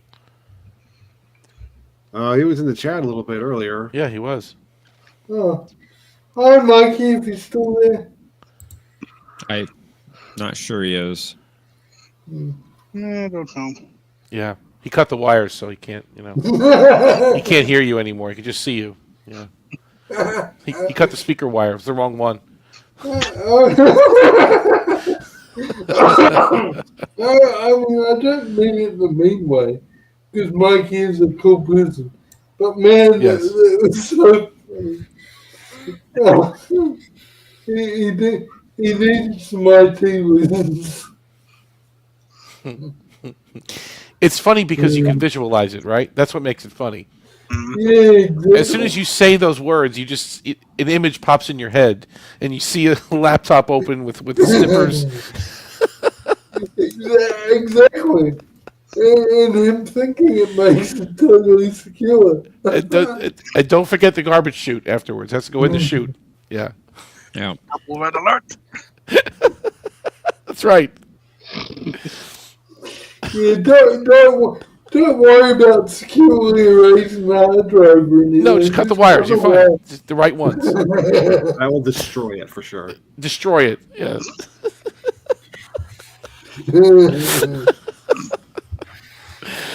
Oh, good times. Good times.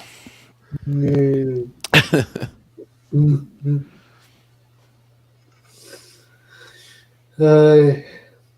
Besides, the distraction runs from prison jokes on my expense. Oh, don't worry. We won't stop. We'll sprinkle them in along the way. We have to get warmed up. Yeah, exactly. One day I'll immigrate to Australia, and you won't have to do the prison jokes anymore. I hear they have some spots available in Botany Bay. Oh, dear. Bay. Oh, no. We've got to get out of here. Damn. I might have to move to a different state of Australia, so it wouldn't apply. Might have to move to Western Australia instead of New South Wales, where Botany Bay is. Charles in 2 minutes. I better go. It's chow hall time. Yep. It was the warden again. My dinner's on its way. Trays. Line up for trays. What to isolation? What for? Got the mic off. What to isolation? What for? What's on? What's on? Once you get there. What's on the menu tonight? What do you have? Bologna sandwiches or slop or what do they got? That's better than that. Chicken pasta. Chicken pasta? Yeah, it's gonna be yum ass. Wow. Sounds better than Leola root then. Is it like Janeway's pasta soup or no? Sorry? Is it like Janeway's pasta soup? No, it's gonna be way better than Janeway's. Oh, okay, got you. Alright. But good talking to you guys. Is it like Venus chicken tuna? No? Okay. No. So, well, enjoy, Mr. VP. Enjoy. Thank you. Take care, Mr. VP. Good seeing you. You guys too, and have a good sleep when it's your bedtime. Bedtime. Take care, Mr. VP. My bedtime Yeah, was you too, Jim. See ya. Bye. What is chicken tuna, though? John, do you know what that is? I have no idea. Professor? I don't know. Okay. No clue. Chicken tuna. I mean, that's what she said. Yeah, she did say that. It's your mother's recipe for chicken tuna. What? Maybe it's a 23rd century delicacy. Maybe it's... There you go. Well, like, is it like tuna salad, maybe? Like they do it like chicken salad? Chicken and tuna salad, indeed. That's what I was thinking, like something like that. Chicken and tuna. Chicken and tuna salad sandwiches. But I wouldn't mix them. I wouldn't mix chicken and tuna. Chicken, okay. Tuna, meh. Two proteins you're kind of mixing together. I wouldn't do that. Yeah. To ask Gene Roddenberry. Not really my cuisine. Oh well. Or as Lilo would say, chicken good. Chicken good? Chicken good. Chicken. Fifth Element. Oh, that's the Fifth Element. That's a good movie. I like that one. And when you said the flying cars earlier, for some reason that popped into my head too. The Fifth Element. I was thinking about that. Flying cars always brings me to that. Blade Runner, Fifth Element, right? And the DeLorean, of course. Of course, and Back to the Future too. A flying DeLorean? Something is very familiar about all this. I never really noticed when in Back to the Future 1 they made him look older than he was. They put the old makeup on him, right? And then in 2, he says, "Doc, you look great." He says he got some kind of face surgery, but that's the way he really looked. Like they just took the old makeup off of Christopher Lloyd. But I watched that movie as a kid probably 1,000 times on the VHS and on a small TV. I never noticed him looking really old. Like I couldn't see the difference. You know what I mean? I couldn't see the difference between old Doc Brown and not so old Doc Brown. But don't forget, they reshot those scenes from the end of the first movie. Well, because the actress changed, right? Because Exactly. yes, Exactly. So there are differences there. yeah. I've seen the comparison beat for beat with those. They're close. They got it pretty damn close. I mean, it's not that much They different. got it pretty damn close. Yeah. The only thing that really changed was when Marty asked if they become assholes or something. Then the Doc's response is he pauses a lot more. Yeah. Because of course then the movie was written and yeah, we know how that goes. Yeah. Yeah. 2 was all right. I didn't think it was that great. I thought 1 was better. 3 was really good. The Western one. And yet, the flying DeLorean will always be my favorite type of DeLorean. No, that's of course awesome. I mean, but indeed, movie-wise, yeah, 1 and 3 are better. Yeah. Although I do like the part of 2 in which they revisit the part of the first one. In the 50s, right? That part is good. Yes, for some reason I do like that too. They go back in the 50s. And then interact with themselves. Yes. That That was I clever. really like. I guess you're right. I guess it's the future part I don't like. The 2015 or whatever it was, or 2018. 2015 also doesn't really bother me. It's more the Biff's alternate future, or the alternate present, the 1985 years that are a bit meh for me.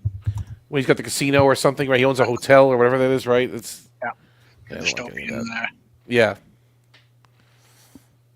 Yeah.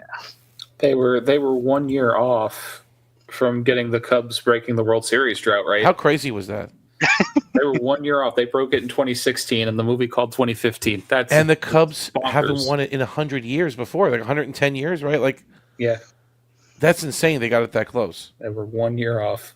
When they lose 1910? What's the first time that they won? 1908. 1908 was the last time they won it. And then they win it in 2016 instead of 15, right? Yep. That's pretty close. Oh, that's 2015. We're 10 years past that movie. Whoa. Yeah, isn't that crazy? I know. Whoa. Yeah. Yeah. Wow. A couple of months, but okay. Dude.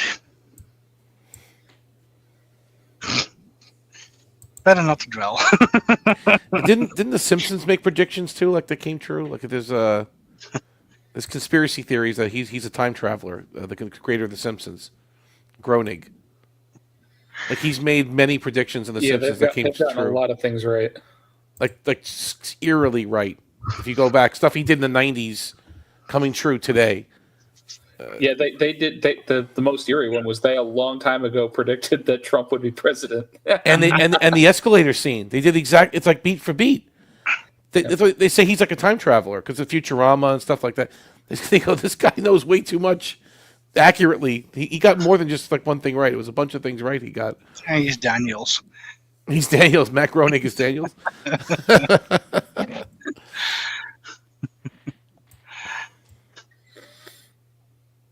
That's funny.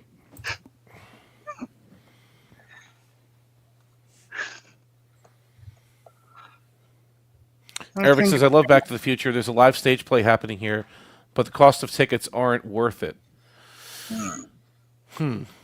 They, March 19th, 2000, they predicted a Donald Trump presidency. Right. It was just 15 16 years. Yeah. Yeah, early. But again, that part, he's had political aspirations from going back to the 80s. So it's not exactly like, but the way it was animated was exactly the way it happened, him coming down the escalator. And it wasn't just that, like there's other things that he's depicted on that cartoon that have actually happened. But he predicted it way before. So who knows? Very good show. It's the best of shows. I mean, I haven't watched The Simpsons in a long time, but I mean, since I guess I don't know, a long time. As a kid, maybe the 90s, 2000s. Family Guy kind of took over, I guess. That Yeah, sometimes I watch a clip here or there, but not really the episodes. Yeah. Never really followed it. I remember when Fox debuted, like when Fox became his network. I remember this distinctly. They had the Tracy Ullman show, and it was on Sunday nights, and that's when The Simpsons was on. It was a part of the Tracy Ullman show. They had 21 Jump Street. You had Married with Children. Like there was some good shows on Fox back then. It was a brand new network. Like it was new. It was like Fox, you know.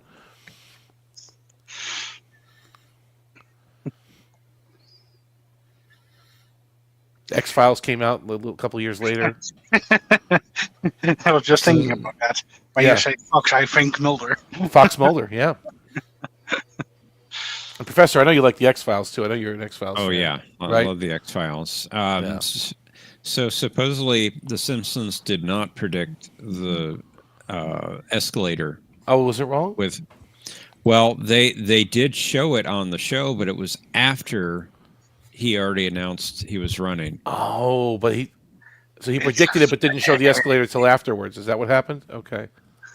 Well, yeah, they did predict that Trump would be president because Lisa becomes president after him. After Trump, okay. I must have miswatched that or misheard that or something. Okay. Well, there were a lot of memes going around saying that they predicted the escalator thing announcement. But there was like 2 or 3 different other things too that he predicted. I don't know.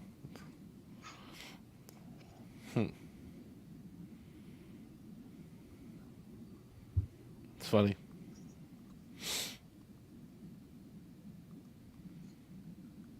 Ooh, John found another. I'd like to go back and watch the X-Files again, but I don't know. It got really bad towards the end, didn't it? I mean, well, I actually think season 8 was better than season 7. Mm-hmm. When they brought Did that in show run for that long? Yeah. Like 12 seasons. Did it 11 seasons or something like that? The original series was 9. Was 9. 9, yeah. After the 9th season, they had a movie about 5 years later, a theatrical film, which was okay. It wasn't great, but it was okay. And then they brought it back for 2 mini seasons in the 2010s, late 2010s. Yeah. I still remember when SG-1 got his 10th season and became the longest running science fiction series, which was not Star Trek. And Or even Doctor Who. And yeah, of course, Doctor Who is the... I mean, Doctor Who, real, 26 seasons. Yeah, that's the original real run of it. That's the real leader, I know. I love SG-1, but the last 2 seasons were not good. No, those are the low point.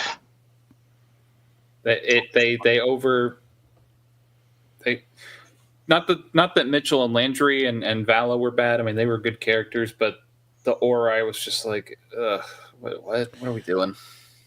Eric says you should do an X-Files. Yeah. I think we'll be lucky to get through 5 seasons of Babylon 5. Let alone 10 seasons of X-Files. Yeah, essentially 10 seasons of the X-Files. I think we're pushing it there. We're pushing it. Do 5 seasons of Stargate Atlantis afterwards. Yeah, Skinner on a starship. Skinner. Colonel Caldwell. When they left Vancouver, something changed with that show. Because Vancouver gave it a very spooky, not spooky Mulder, but, just, I don't know how to describe it. It gave it a certain feel to the show. It did. It did. did. I can't put my finger on it, right? It's just something about it. Season 6 was still good. That was the first season they were in L.A. And then he did the movie, which was good. Fight the Future, I thought was a very good movie. I like that one. That was a good film. Yeah. Season 7 had a considerable dip, I thought. And then season 8 was the first one where David Duchovny wasn't on the show very much. He wasn't behaving, and then he didn't want to cooperate with the. Whatever. But I thought that was a fairly good season. There were a lot of good Monster of the Week stories in season 8. Doggett was Doggett they brought him in, or Spender, Doggett. or whoever it was. Doggett. Okay. Doggett. He brought in a new energy to the show, which the T-1000, which helped. Yeah. Season 9 was another big dip, I thought, because they were doing a lot of the Ark stories in that one, and by that time the Ark was falling apart. The Ark with the alien colonization thing and the it was all about the super soldiers in season 9. It just didn't work. Yeah. I just think the original few seasons was the best. I mean, just they were taking on the government. They were interesting little independent stories. They had an overarching issues, Cancer Man and whatever, but just they go to little adventures. They go here, they go there. They have these different things, supernatural. Yeah. I loved it. They get the rental car. They go here, they fly there. Mulder would solve it. What is it? The Lone Gunman, right? They were pretty cool too. Oh yeah. Right. Love the Lone Gunman. The original Deep Throat was good. The other guy, what's his name? What was his name? X. He was great. Yeah, he was. Krychek, the whole Krychek thing. I mean. Oh yeah, great villain. Tunguska. Like I loved those early years of seasons 2 through 5 were really, really good. Season 1 was good too. Don't get me wrong. It has a vibe. I can't find the words right now, but there's a certain flavor to that show. There's the smoky, the fogginess of where they are in Vancouver, and just there's something about it. I really, really loved it. It was the music by Mark Snow. Mm-hmm. It was just great. I think Snow did all the seasons. Yeah, the music for all the seasons. He didn't do the movie though, did he? I want to say yes. Okay, that's a bigger production. If he did, that's pretty good. I'll have to double check that. I'm saying movie. I don't think I'm talking about the first movie, Fight the Future. Yeah. But the second movie was good too. It was pretty good. But it got weird with her having the baby, and then I don't know. It got goofy at the end. It got weird. Now, the first movie Mark Snow did do the first movie, for the music for the first movie. That's why I liked it. I did like it. What's up, Tokyo? Yeah. The first can't hear movie had the most impact on me. Oh, the first movie, right? Mm-hmm. Because it was like it just fit right in with the series. It wasn't. It was just a bigger production of it. It's like basically a big 2-part episode. Yeah. But a big one, like a huge jump in budget, like much larger story. It wasn't like Insurrection. It didn't have that feel. I mean, it was broader. It was grander than let's say Insurrection. I was going to say it's better than Insurrection in a lot of ways. Yeah, that movie. Oh yeah, definitely. Yeah, 100%. I wonder though if did that attract non-X-Files people to watch it? Probably not, right? I mean, no. They try to make movies for the masses, right? I think it did to some extent. Could you? Okay. Yeah. I agree with Jeff. It did. Aravic says he didn't remember there was more than one X-Files movie. The other one was much later. It was like 6 years later or 7 years later he did that one? I think it was 2008. Also, yeah. It was a little earlier than that, wasn't it? I want to believe 2008 American supernatural thriller. Yep. And are there rumors that there is another movie coming, or are those just fake? Those rumors? I have not heard anything about a movie. Yeah. They were talking about doing and they're probably fake. Okay. a remake of the show.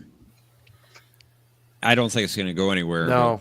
They're talking about Babylon 5 too. That's right, remake. Right? Mark Snow did the music also for I Want to Believe. What was that other show? Millennium? Was that a spin-off too? Yeah, it was kind of a spin-off of the X-Files. They had Jose Chung on that. No, not Jose Chung. No, what was his name? The guy from Terminator. What's his name? Robert Patrick. No. He's the guy from Terminator. He's the guy from Frank something. He played Frank something or other, right, in the show. What the hell was it? Oh man, I'm really digging back here. Yeah, I didn't care for Millennium that much. No, I know it was a direct spin-off of the X-Files, though. Frank Black was his name in the show, but the actors... Right.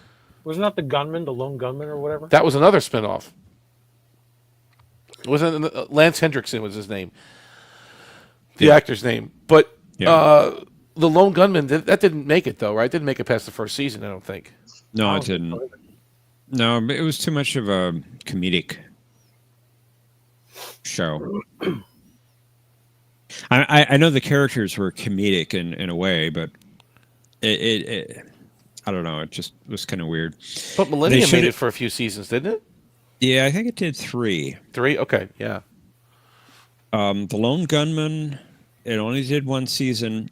And speaking of predictions, okay, the pilot episode of that show had the trio on a commercial airliner on course to hit a certain building in New York City. No way. Yeah, and this was prior to the event. Ooh, wow. Okay. Huh. Now we're talking about Simpsons level scary of prediction, right? We were just talking about Yeah. that. Yeah. We Yeah. were just talking about that. Huh. I should give the X-Files. I'll know I'll drop off, though. If I start rewatching the X-Files, I'll just drop off after season 5 or 6, though. I know I will. It won't hold me. Season 8, I was surprised when I rewatched season 8. It was good. Is that where Duchovny kind of was in the latter couple episodes, and then he came back? Like he left and came back. Is that 8? Yeah. Okay. Yeah, he was in like the last 6 episodes. I think. He was in the prison or something, or somewhere they got him, and aliens. He was abducted. Abducted, right? Yeah. Supposedly. And they had like a flashback episode with Mulder. Like, didn't they solve it was the thing with his episode 8 sister or 9 too, or something? Yeah, but that was in season 7, and it didn't make a whole lot of sense. I didn't understand that part. Yeah, she was like taken to an air base or something, and I don't know. Yeah. No, And supposedly Smoking Man was killed. She was taken away by the aliens or something. Yeah. It didn't make a whole lot of sense. The Cancer Man was killed, and he wasn't killed, and he was killed again, and he wasn't killed again. It's like, yeah, how he survived getting hit by a missile. A missile. Yeah. He got blown to smithereens. I love Krychek, though. The Krychek stuff was pretty good in the earlier seasons. Oh, I remember they killed him. They killed him, right? That's it. They did. At the end of season 8. Yeah. Cut his arm off, right? Yeah. No, Skinner shot him. No, I'm talking about in the earlier seasons. They. Oh yeah, they did. Skinner, what a good character, man! This brings back memories. Mitch Pileggi, tell me he's not a great actor too. Skinner, oh man, what a really great good actor. Character, brilliant. Tough, he was tough, but he was like he cared about them, and and he didn't show up until like episode 20 of the first season or something. Was he in the first season? Yeah, he was right at the end. Okay. Yeah, he really does. And Smoking Man, so good. He was only supposed to appear in one episode. No, but the fans loved him, and he's a Canadian actor. You can hear it when he talks. He's straight Vancouver casting agency right off the. Yeah, he's Canadian. He's straight up, but he's good. I mean, he's good. Curses you out. That's exactly what he sounds like. Yep. Mr. Milder. You're out of your mind. Is he a Vancouvian accent? Until he says the word out. He does. He does. Normal until he tells you to go out somewhere. He does. He's good, though. He's good. Yeah.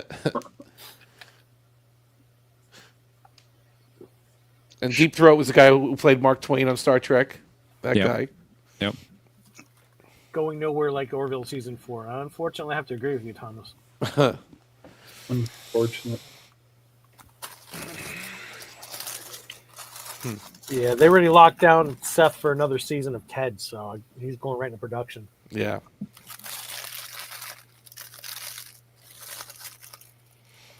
Yeah, according to the rumors that everybody was saying, which Scott Grimes did not say they were filming in January. He just said that they're doing it. And January came and gone, and there's nothing. He's doing Ted 2. There's no more. There's no more. I'm sorry. It's done. The Disney won't have it. Maybe they'll do a movie or something. Do a mini, like a 3-hour, 2-hour something, just to finish it off. Or TAS. Mm. That's about high time.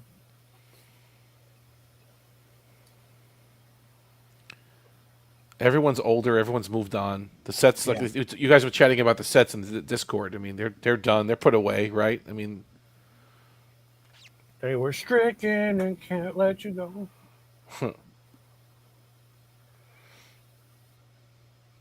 But they're talking about rebooting Babylon 5. It does not sound good. I mean, I know JMS is behind it, but I'm leery. I'm leery about it.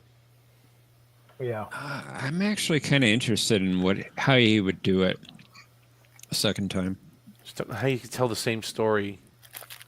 Epic. Well, that's just it. That's story. just it. I don't think it's going to be the same.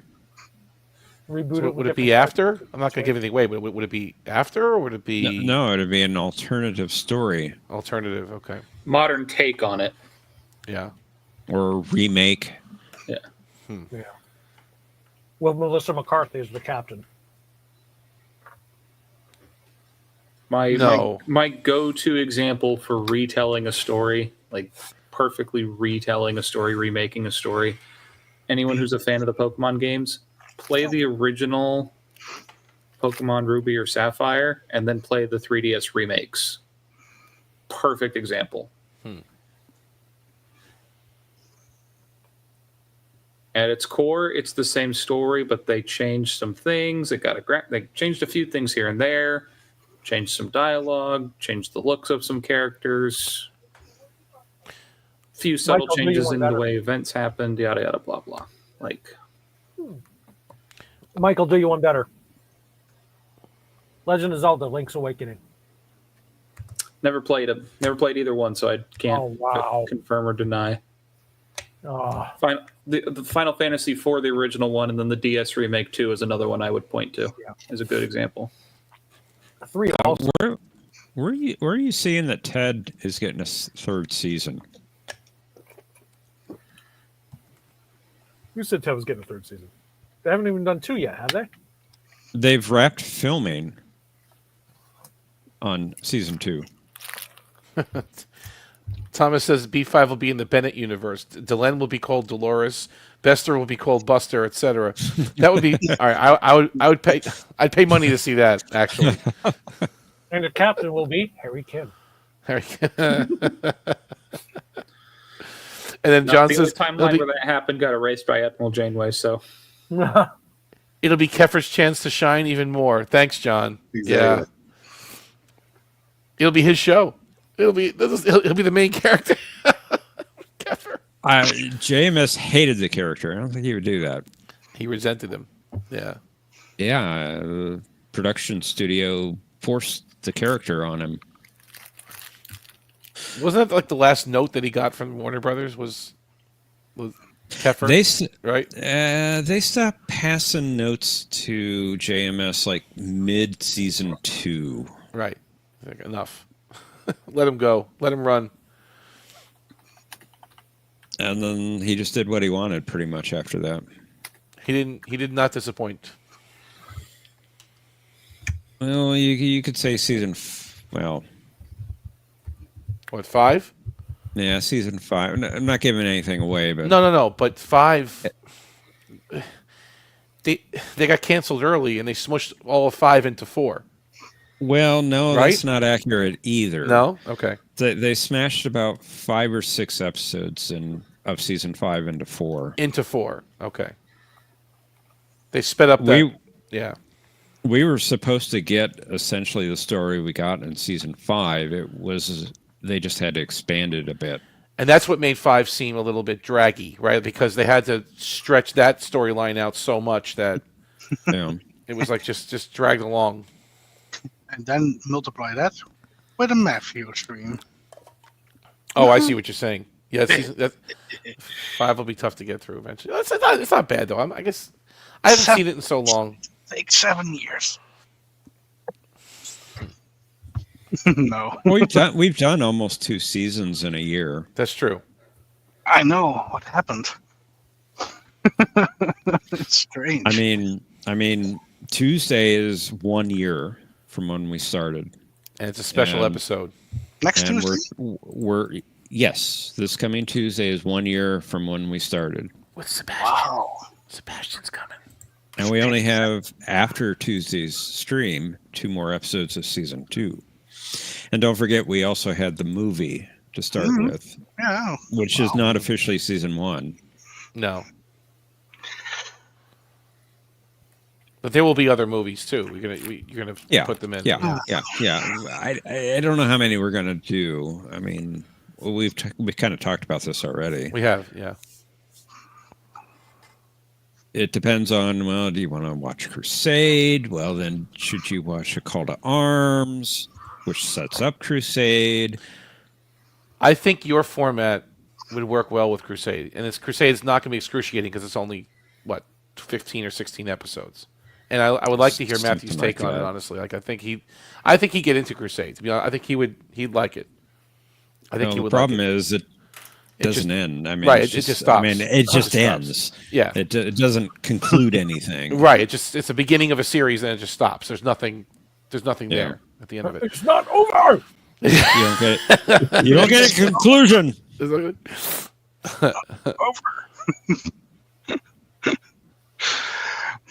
I haven't. I don't know. We even get. You can't Okay, stream it anymore. no spoilers for Wheel of Track, please. Come on.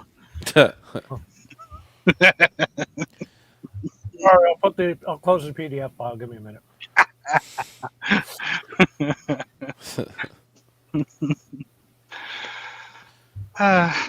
Jupiter woke I'm up gonna and ate hop the off for sauce. the night.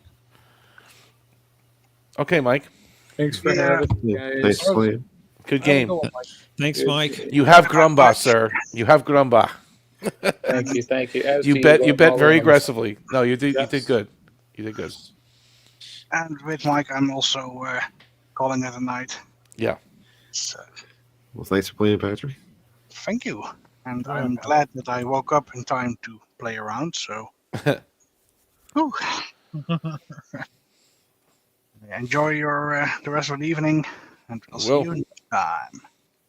Take care. Get some sleep. Yep, I will. I gotta jump off. And pretty then soon, there were too. 4. Just Yeah. us now. Just Tommy, as usual. Nothing ever changes. Nothing ever changes. That's right. John's Jeopardy streams. John's Jeopardy streams never changes. Legendary. The more things change, the more they stay the same. Dun-dun-dun-dun-dun. Business is business.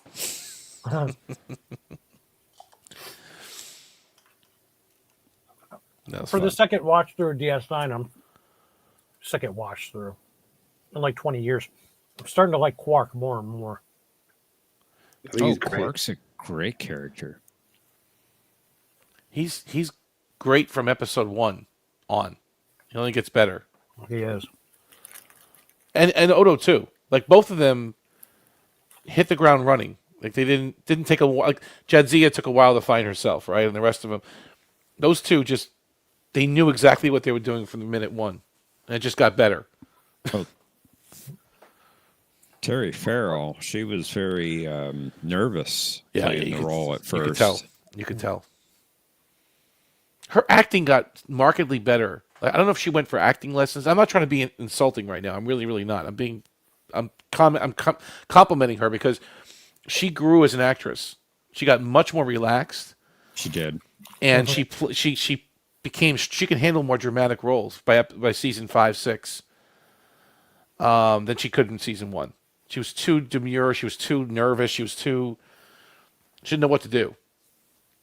So I don't know if she just worked on her acting a bit or she got some coaching or something. But it made a difference. Like the non-visitor and Avery Brooks, they already were seasoned. They didn't need lessons. They knew what to do. You know? I see where the Unimatrix Zero Part 2 got a lot of its inspiration from Meridian.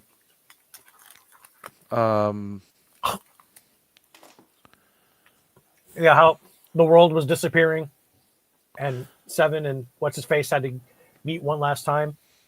The same with Jet Steel, disappearing. Okay, I see what you're saying. She was so sad at the end of that episode that she'll never see the guy again in 60 years, maybe. And we never hear about it ever again. He was forgettable anyway. It's done. Yeah, he was forgettable. Yeah, that's not a very good episode, in my opinion. No. Like I thought the Masterpiece Society was better than that one. You know, if it's like Troy and Orenzento over there. Like that little. That episode does not bother me. Which one, the Masterpiece? Yeah. Like I felt more chemistry with those two than I did with Dax and the guy, whatever his name was. I forget his name even. Yeah. The guy from Meridian. Yeah, I agree. That'll be on the next final Jeopardy show. Exactly. I better watch the episode now. I better watch Meridian now. Yeah, that's true. Who was the guy that just fell in love with Jadzia? In Meridian, you have 30 seconds. Couple. What was it? Arabic says, I agree. Oh, I'm sorry. I agree. I'm on a second rewatch of DS9, and at first, my favorite was O'Brien. But that's cheating. So my favorite is Quark. I wouldn't say it's cheating, but I know what you're saying. We already know him from TNG, so I got you. Yeah. Oh, we know who Cinnabon's favorite was. Keiko. Right. Yeah, Keiko O'Brien. Obviously. Keiko. Followed by Molly. Arabic says they really turned the Ferengi into a true Trek species instead of an adversary. Yeah. Yep. It definitely did. They did. Yeah, they changed 100% for the better. They weren't much of an adversary to begin with. But They were annoying as anything in the early seasons of TNG. Well, 1 they were just clowns. And then 3 they got a little bit more okay. They were like these militaristic traitors, I guess. Menage a Troy and Captain's Holiday. A few others they sprinkled them in on, but they really fleshed them out in DS9. Obviously, the whole thing with the Nagus and the hierarchy of their society and the rules of acquisition, the Tower of Commerce. They completely fleshed out that. You went to Ferenginar, you see the muck and the mire and the rains and the Chamber of Eternal Destitute. When you exactly. to hell. Thomas says we're fixated on Cinnabon. Oh man. we're just commenting on his favorite characters on DS9. I mean, what's wrong with that? Hey, Cinnabon, Jeff was talking about you last night on Jeopnerdy, and, they were just mentioning you, man. They were fixated on you again, man.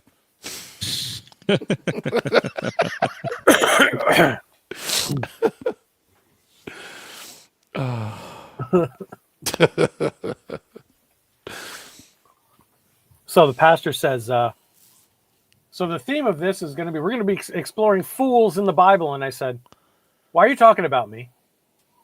The pastor laughed. Like, great, it's about me, isn't it? Yep. Fate protects fools, little children, and ships named Enterprise. I was waiting for that on Patrick's quotes, by the way. I haven't yet to see that on the wheel.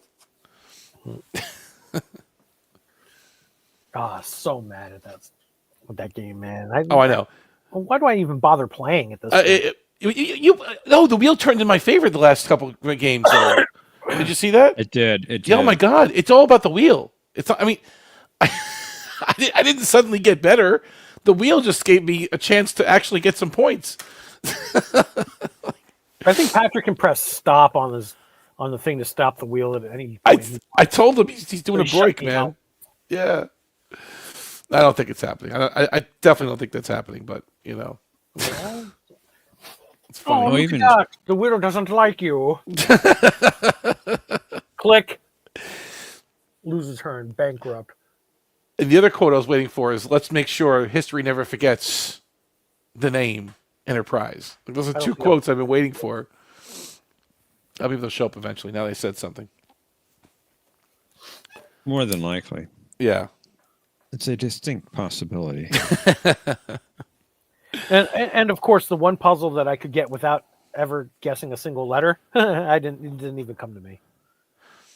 Oh, which one? You couldn't even get into it, right? Because you were on the end. Yeah, I as soon as I came up, I'm like, oh, with the dash, yeah. Yep. Yeah. I'm like, oh no, I know this one without, because I was going to solve it right away anyway. Yeah. And there's no way we're catching up to Cinnabon anyway, but he milked the damn thing. The wheel loved Cinnabon in that game. Yeah, it did. Oh my goodness! But listen, the fortune changes because sometimes he doesn't do well. A lot of times I don't do well. Yeah, a lot of times I don't. Right. Either. But then the other week you did. You had a record-breaking score, didn't you, last week? Or 2 weeks ago? Yesterday. Whatever it was? He did. Yesterday. Well, no, Cinnabon did yesterday. I think Jeff, he broke some records. I don't know if I had a record-breaking. You went over 20 grand, I think, for the first time. Somebody... no. Right? I don't think I did. You got close to it, maybe? Don't worry, Thomas. I didn't even get a chance to guess anything.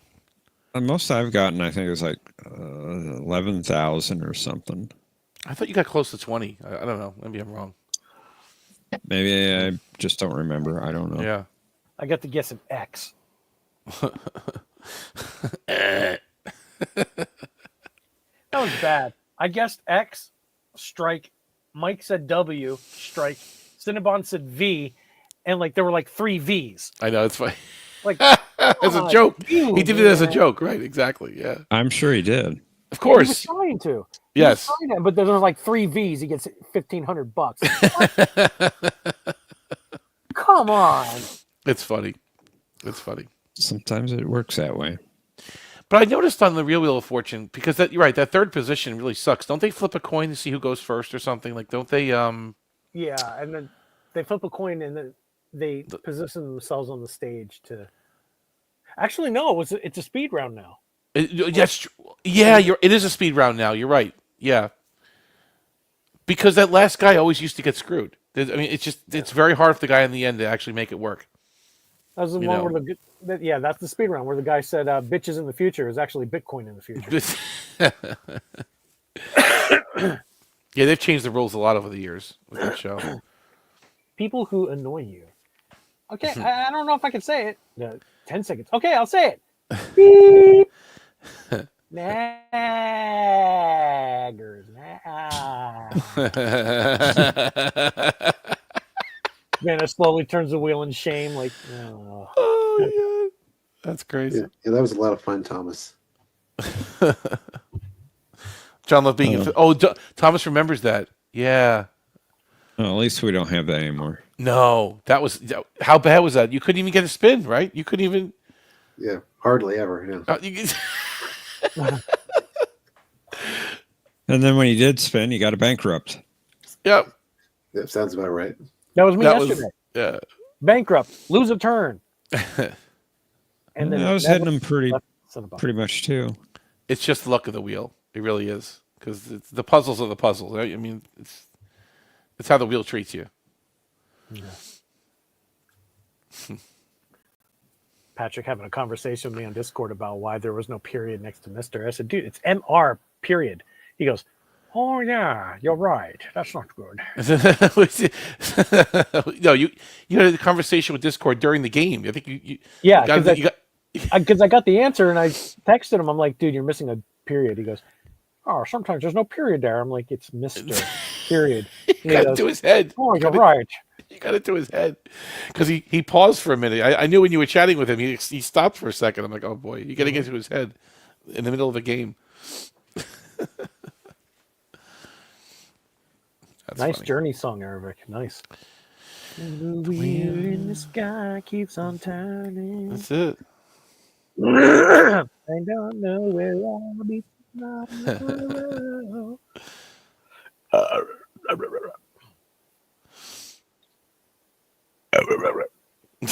Wow. Are you okay over there? I'm just saying hi. You're saying, no way of saying hi. I'm sure that's Klingon for hello. Yeah, in a dream. Hi there. In a dream. Of the Earth.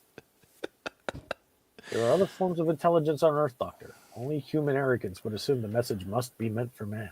So we have to go meet Shatner in Ticonderoga. Not behind glass. I want him breathing on me. I'm gonna say, Shat, listen to me carefully. I don't have an extra $1,000 to punch out for that. I mean, we're gonna figure this out. I'm gonna say, Mr. Shatner, please. This is very important. Please, cough on me, please. Give me COVID. After you cough on me, okay? After you fine, spit on me, whatever. Was Star Trek V a dream or not? You really want him to punch you out, don't you? Hey, if it's $1,000 just to get into the same room with him, I'm getting my money's worth. Yeah. Okay. He could punch me as long as he does like the karate chop, to the neck. I was going to say the only thing I ask is the karate chop. Give me the chop or the double fist, or you can kick a wall and then double fist, yeah. And I want the background music to play when I get hit. Bouncing off the wall.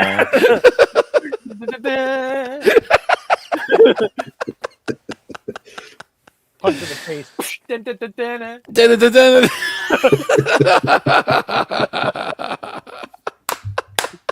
That's it.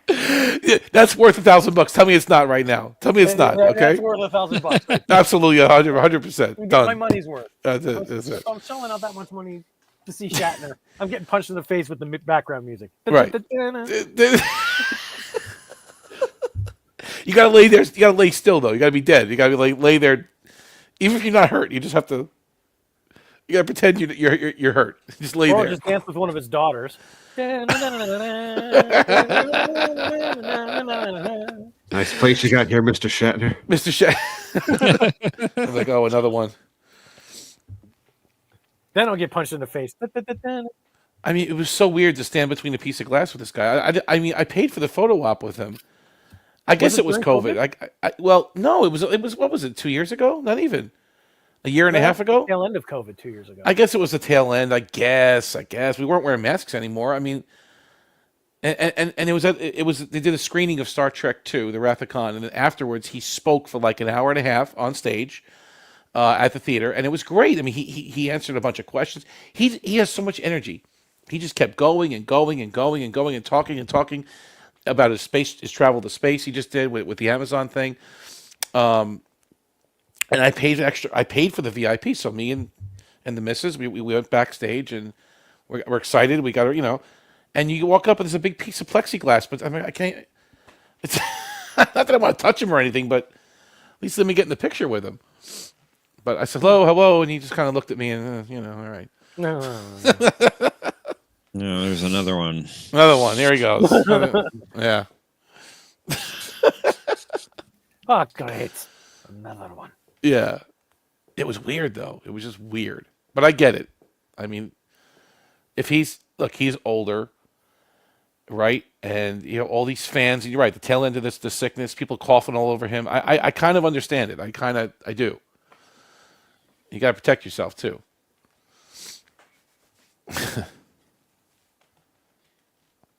I gotta dig up that picture. Let's see if I can send it to you guys somewhere. I love the fight scene in TOS, and now that I'm rewatching, I realize I use it more than just a mock time. Yeah, well, it's a general theme of combat.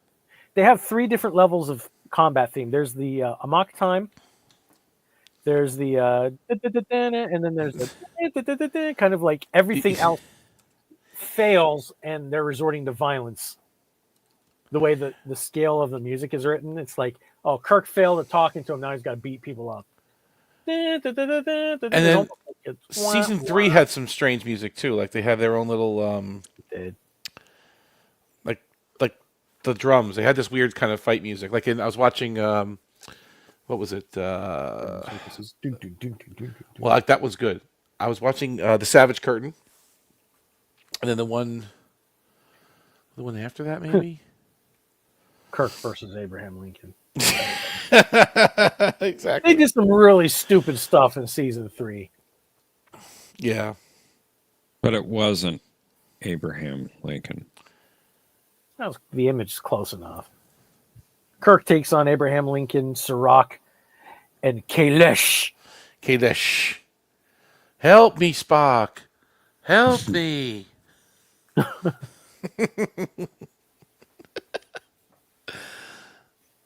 Colonel Green. He was pretty good at that one. I like Green in that one.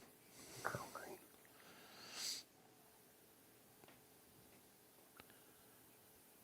Okay, here I found the picture with Shatner. I'll put it in our little. They recasted the role for terrorist RoboCop. Let me see here. And cast them out.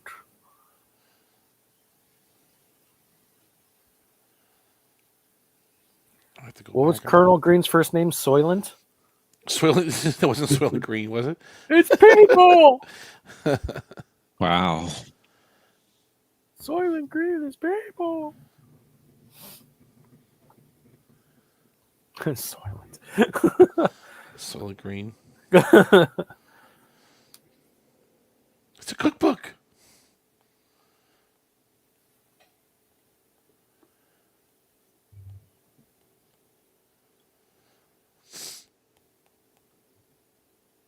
You remember cello playing the main theme.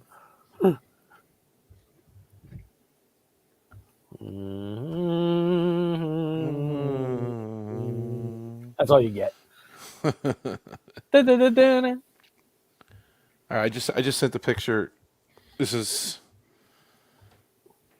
me with Shatner and the piece of glass between us, and I'll send.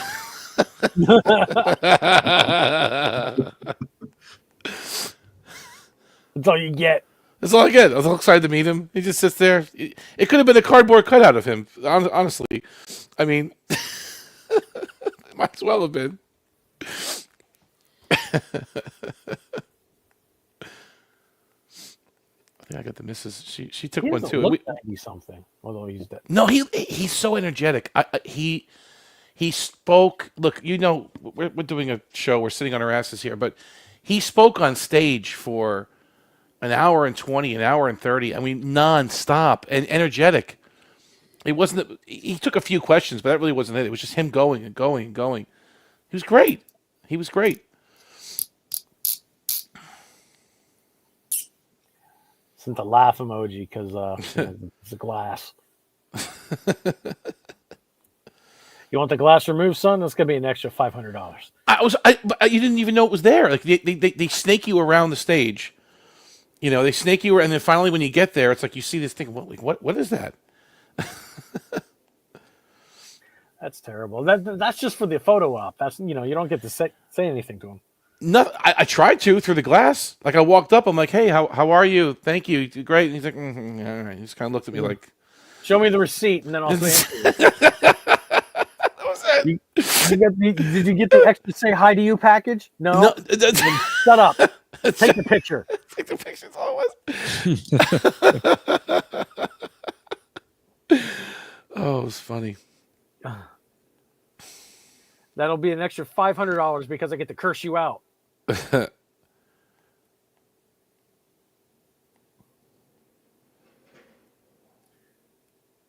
paid an extra $1,000 for William Shatner to smack me over the back with a styrofoam rod. Pretend I'm Khan. Hit me with this. Hit me. And my wife went next. And we couldn't even stand in the same picture together. I thought maybe all three of us can stand together, but that didn't happen. Doesn't look like he moved. No, I'm telling you, he's a cardboard cutout. I mean, he moved a little bit, like he shifted a little bit in that stool he was on. He kind of looks like Odo. Look at him. I think that's a wax statue. I don't think that's him. No, it was because it really is him. Because he was on stage just a few minutes ago, and then he was in the same outfit. I mean, yeah, he moved. He moved too. He shifted a little bit. But he did move. He did move. He did move. He moved. He moved. As long as he's got that gut, he's gonna live. At 90, as long as you got a gut, you're gonna live. Yeah, and this was back in 23. It says on the bottom 2/10/23. So that was 2 years ago. Yeah, almost to the day. Yep, almost to the day. You're right.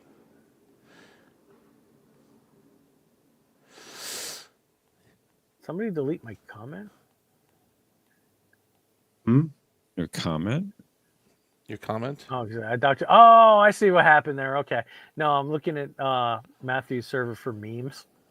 When he originally shared, I doctored this one, and the outlier from the non-Star Trek series was there, and then John had to change it.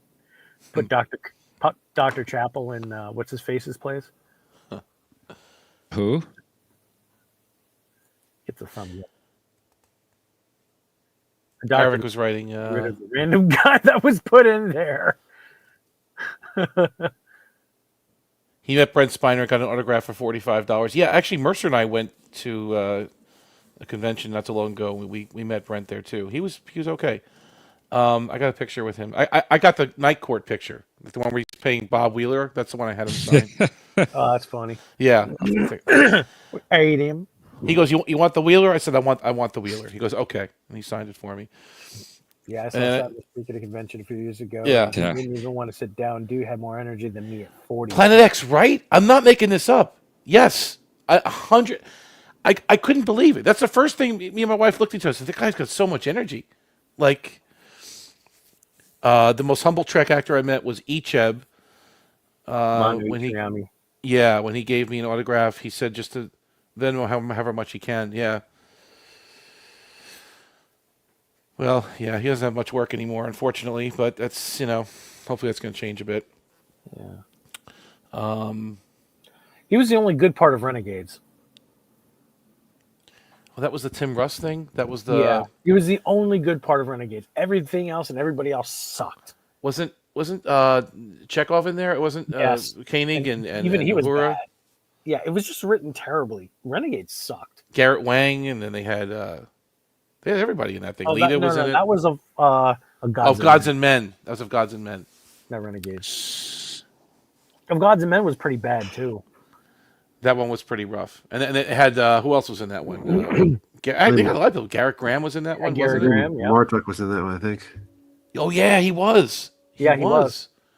He was the first officer of the. They didn't call it the Enterprise. They called it the Executioner or something like that. Something like that.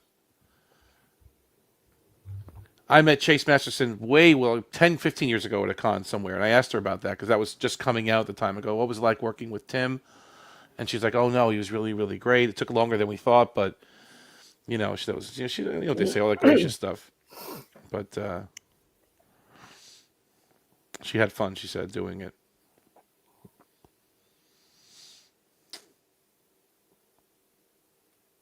Man. About all this woke stuff just like completely ruined everybody. Yeah. Now I have no desire to meet anybody except for Shatner, but then again, I don't have $1,000 to say hi to him. But I'll say this, they had their own fans. I mean, at the convention, they had people going up talking to them. So it's like there's a passing of the baton here. There's a, those actors, I mean, the new Trek actors, it's changing. It's, The changing face of evil. I guess so. What's next? In every single way. Yeah, the Breen coming in next. Yeah, that attacked Starfleet Command, that attacked Star Trek and destroyed it. Yeah, it's the changing face of evil. That's funny. The other kind of actress I got an autograph was for Raffi. She was busy. She had a lot of people at her table too. Michelle Hurd? Oh. Yes. Yeah. I remember her from what was it? Wasn't she on Law and Order back in the day?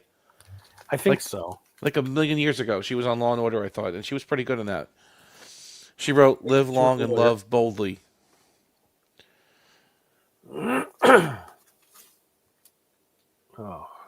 Yeah, I know. I know. That stuff. I know. Michelle Hurd was like the worst thing in Star Trek. She was the worst thing in Star Trek. One of the worst things in Star Trek. But nothing is as bad as that fan film that we saw. Well, that was horrific. Nothing that was horrific. is as bad as that. Oh, I'm still cringing. No, that was bad. That was really bad one. You're right. Oh. Although the one I turned off after like 3 seconds. Yeah, more than likely. 3 seconds, you're lucky you got through that part. Through that much.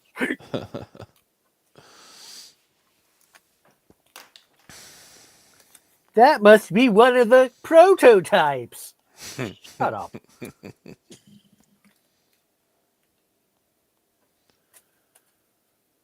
Ugh. There are some fan films that are pretty good, though. Yeah. Indeed. Yeah, Star Trek Continues among them. The Star Trek Avalon stuff is actually pretty cool. I take Star Trek Continues over garbage we're getting today. Oh, yeah. Oh, yeah. No doubt. No, it's very quality. Very high quality. But it's over. It's over. It's not over! There you go. Have some Bolian tonic water, would you please?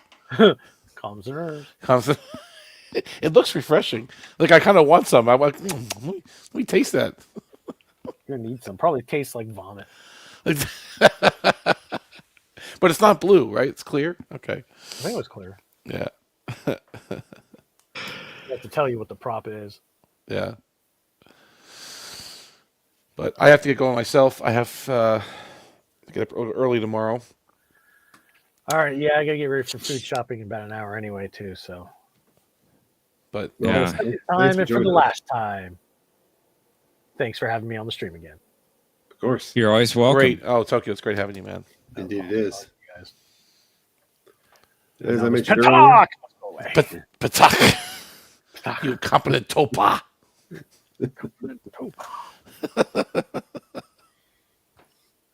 Patak. I am not the Patak I used to be. The Patak I used to be. That's right. What did you call me?